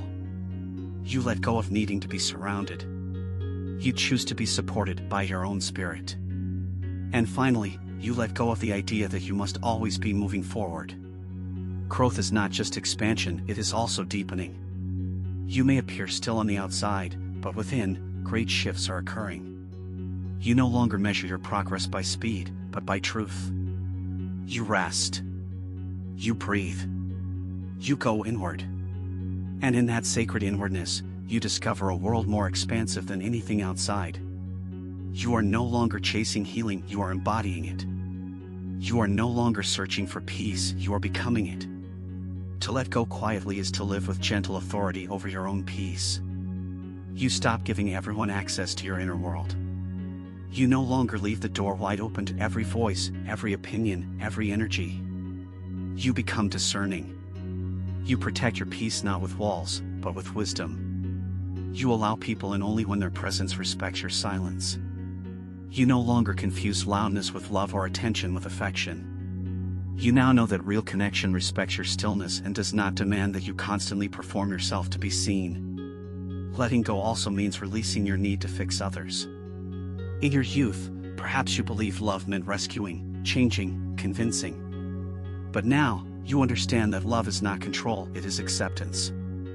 You stop taking responsibility for the pain that others refuse to heal. You no longer carry the weight of their lessons. You set them down. Not with judgment, but with clarity. You realize that the kindest thing you can do sometimes is to step back. To let others meet themselves in their own silence. To trust that they, too, have their own path to walk. You let go of old dreams, not out of defeat, but to make space for new visions. Some things you once prayed for no longer fit the person you've become. And that's okay. You allow yourself to evolve. You no longer mourn what was never meant to grow with you. You stop measuring your joy by old blueprints. Instead, you create new ones, simpler, deeper, more aligned with your soul. You let your dreams become more about peace and less about proof. You release the need to impress and embrace the call to be whole. In the sacred art of letting go, one of the most profound lessons is this: you do not need closure from others to find peace within yourself. For much of life, you waited for apologies, for explanations, for clarity that never came. But with time, you learn that closure is not something they give you. It is something you give yourself. It is the moment you stop seeking from others what they cannot offer. It is the moment you choose to stop bleeding over memories that no longer serve your healing. Letting go is the quiet revolution of reclaiming your power. It is the realization that your energy is too sacred to be spent on old wounds. That your joy cannot be hostage to someone else's actions or inactions. That you are allowed to move forward without bitterness. In fact, your peace depends on it. You no longer wait for justice in the form of acknowledgement. You find it in the way you rise, the way you breathe softer, the way your nights become more restful. That is justice enough. As you age, you begin to let go of urgency. You once rushed everything: conversations, decisions, life stages. But now, slowness feels like safety. You let things unfold naturally, without needing to force or fix.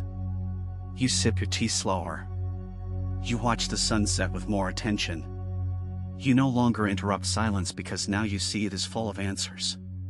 You let your thoughts arrive and depart without clinging to them. In this slow rhythm, you rediscover your soul's natural tempo. No longer do you run. You simply walk, and that is enough. You also release the identity that was shaped by pain. There was a time when your story was woven tightly around what hurt you. But now, you loosen that grip. You are no longer just the survivor, you are the artist, the teacher, the lover, the witness. You hold your pain in open hands, not clenched fists. You let it breathe, let it transform, let it become part of your wisdom, not your weight. You let go of needing others to understand your journey. You live it for yourself now. And that is the beginning of deep freedom. Letting go also means detaching from the idea that healing must look a certain way. There is no perfect path. Some days, you will feel light as air. Other days, you will grieve all over again. But you no longer judge those days. You accept them. You no longer perform strength, you live honestly. You know now that tears are not regressions. They are releases. You let go of linear thinking and allow your growth to be as messy and miraculous as nature itself. You heal in circles, not in lines. You let go of being needed. For so long, your worth was tied to how much you could do for others, how much you could give, carry, solve. But now, you give yourself permission to simply be. You are not a machine of endless output. You are a soul, a presence, a being. You let go of guilt for resting. You embrace the radical idea that your existence is meaningful even in stillness. You no longer define yourself by usefulness. You define yourself by your essence, calm, wise, open, and at peace. You release the pressure to constantly explain yourself. You stop over-explaining your decisions, your values, your silence. You understand now that those who resonate will stay close without needing long explanations. And those who don't are not your burden to educate. You trust your own knowing.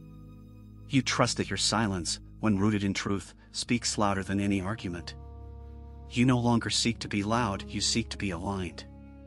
And alignment always begins with self-respect. Letting go also means letting things be unfinished. Not every chapter needs a conclusion. Not every bond needs to be mended. Not every story needs a perfect ending. You sit with the undone, the open-ended, the unanswered, and you are not shaken. You learn to carry mystery with grace. You see the beauty in the unresolved, in the uncertain, in the spaces in between. You no longer crave neatness. You welcome life in all its raw, unfinished poetry. You find peace in what once brought anxiety. You let go of fear about being alone.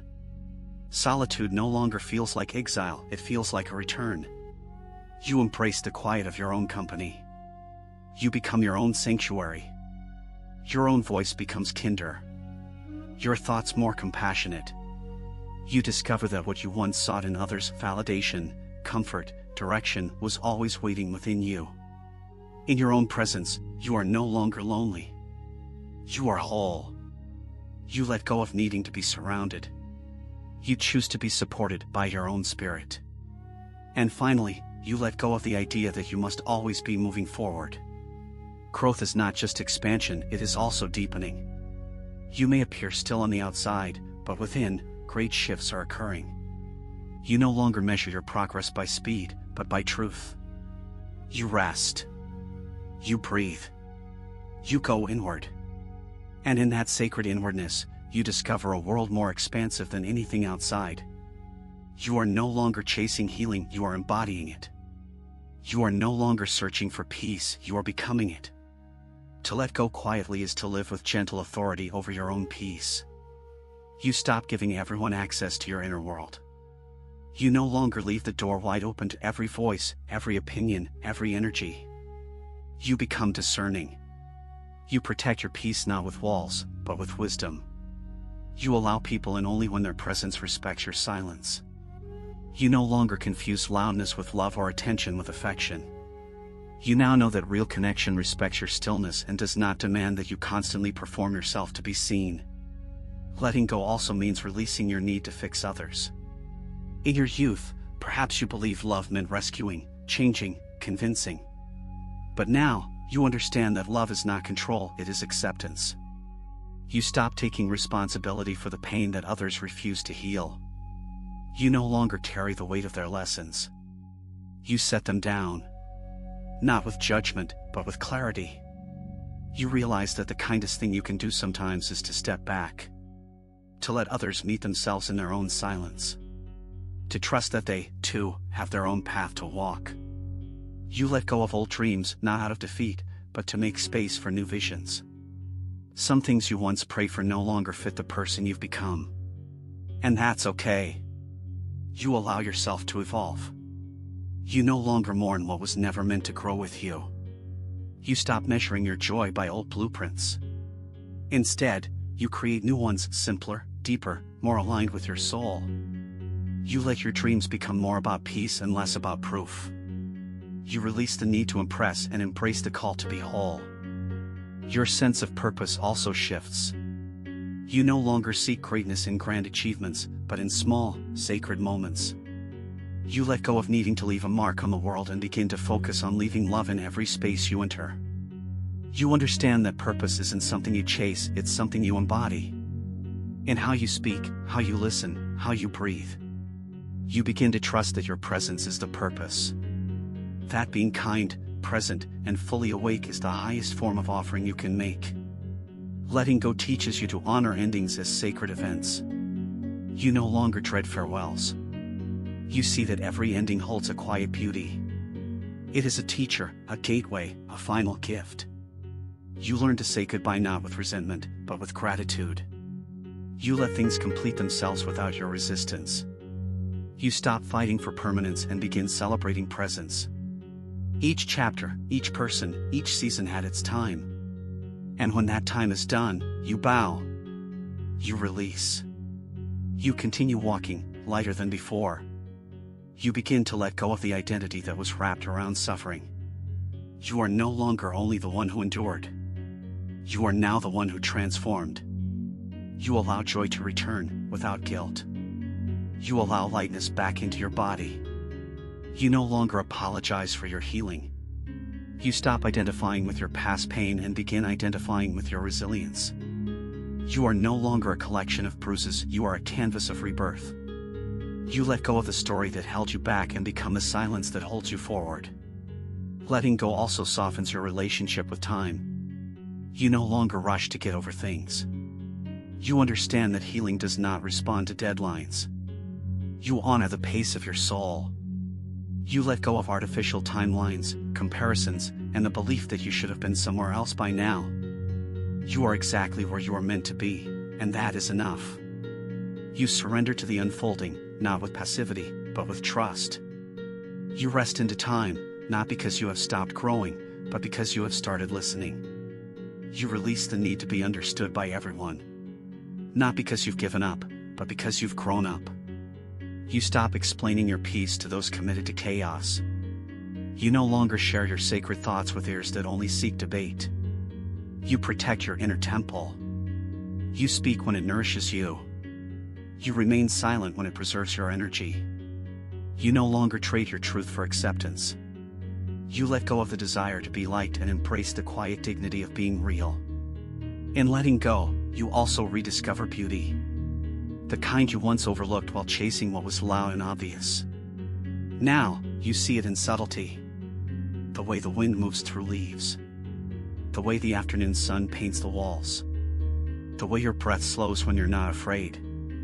This beauty asks for nothing. It just is. And you, too, begin to mirror that. You let go of proving your worth and simply become. You exist as softly as light. As silently as wisdom. As peacefully as a well-rooted tree. And in the stillness that remains, you do not find emptiness. You find presence. You find the untouched part of you that was never altered by age, loss, or time. You find the eternal witness. The one who has watched you through every version of yourself.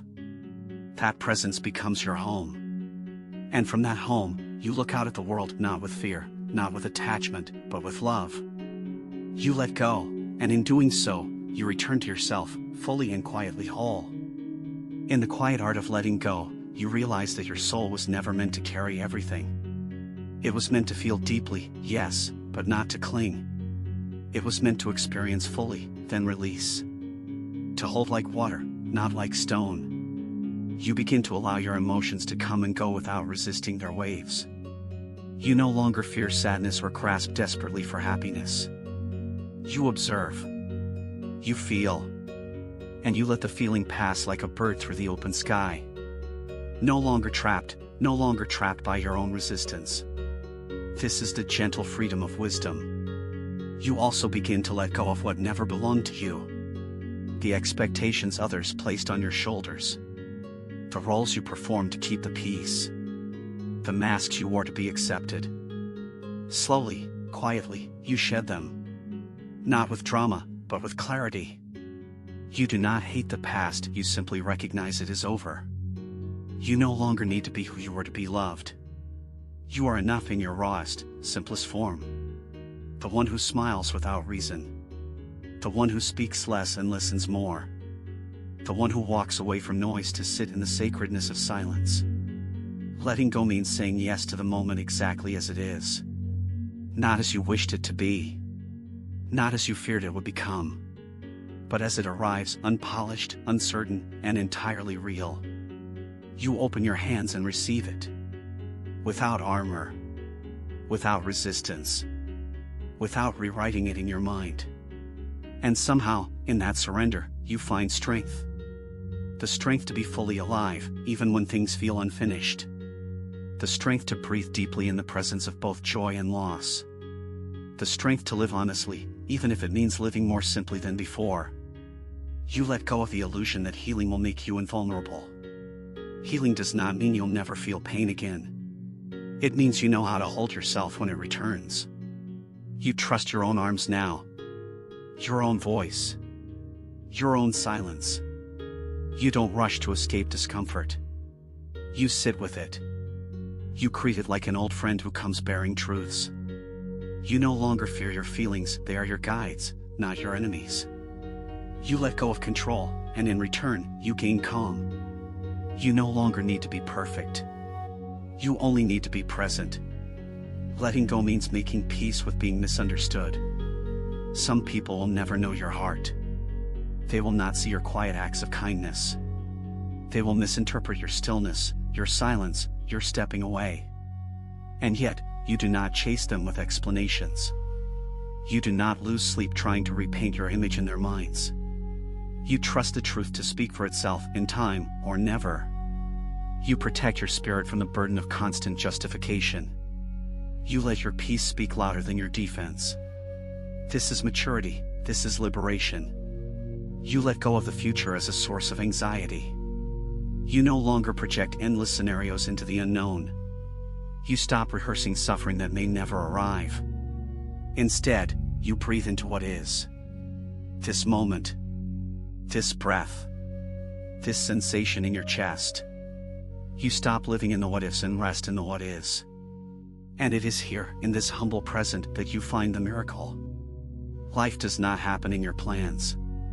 It happens in your awareness. You give up the illusion of certainty and receive the gift of clarity. Letting go reveals how little you need to be whole. You no longer seek more to feel enough.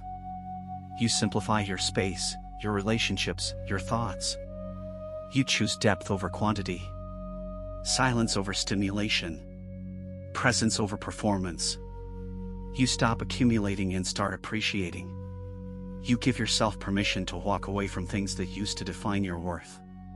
You let go of excess, and in the spaciousness that follows, you meet yourself again, calmer, wiser, fuller than ever. You release your role as the emotional caretaker of others. You once believed it was your job to make everyone okay. You carried guilt for their pain, tried to be their peace. But now, you understand each soul must walk its own healing path. You can love without absorbing. You can listen without fixing. You can stand beside without sacrificing yourself. You let go of codependency and choose interdependence rooted in mutual respect, not silent self-abandonment. You give from a full cup now, not from depletion. In letting go, you also reconnect with wonder. The world becomes vivid again.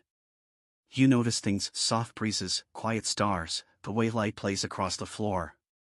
You are no longer distracted by inner chaos. You are present. You see beauty not because life became perfect, but because your mind became still enough to witness it. You let go of needing more, and so you see what has always been enough. The ordinary becomes sacred. The breath becomes holy. The silence becomes a song. And finally, you let go of the idea that letting go must be final. Sometimes, you release and pick it back up. Sometimes, you grieve again. Sometimes, you forget your peace. But that's okay. Letting go is not a one-time act. It's a daily choice. A rhythm of loosening. A practice of softening. A return to stillness again and again. With each release, you become lighter. With each breath, you return home. Not to a destination, but to yourself. And that, to your soul, is the quiet, sacred freedom of a life well lived.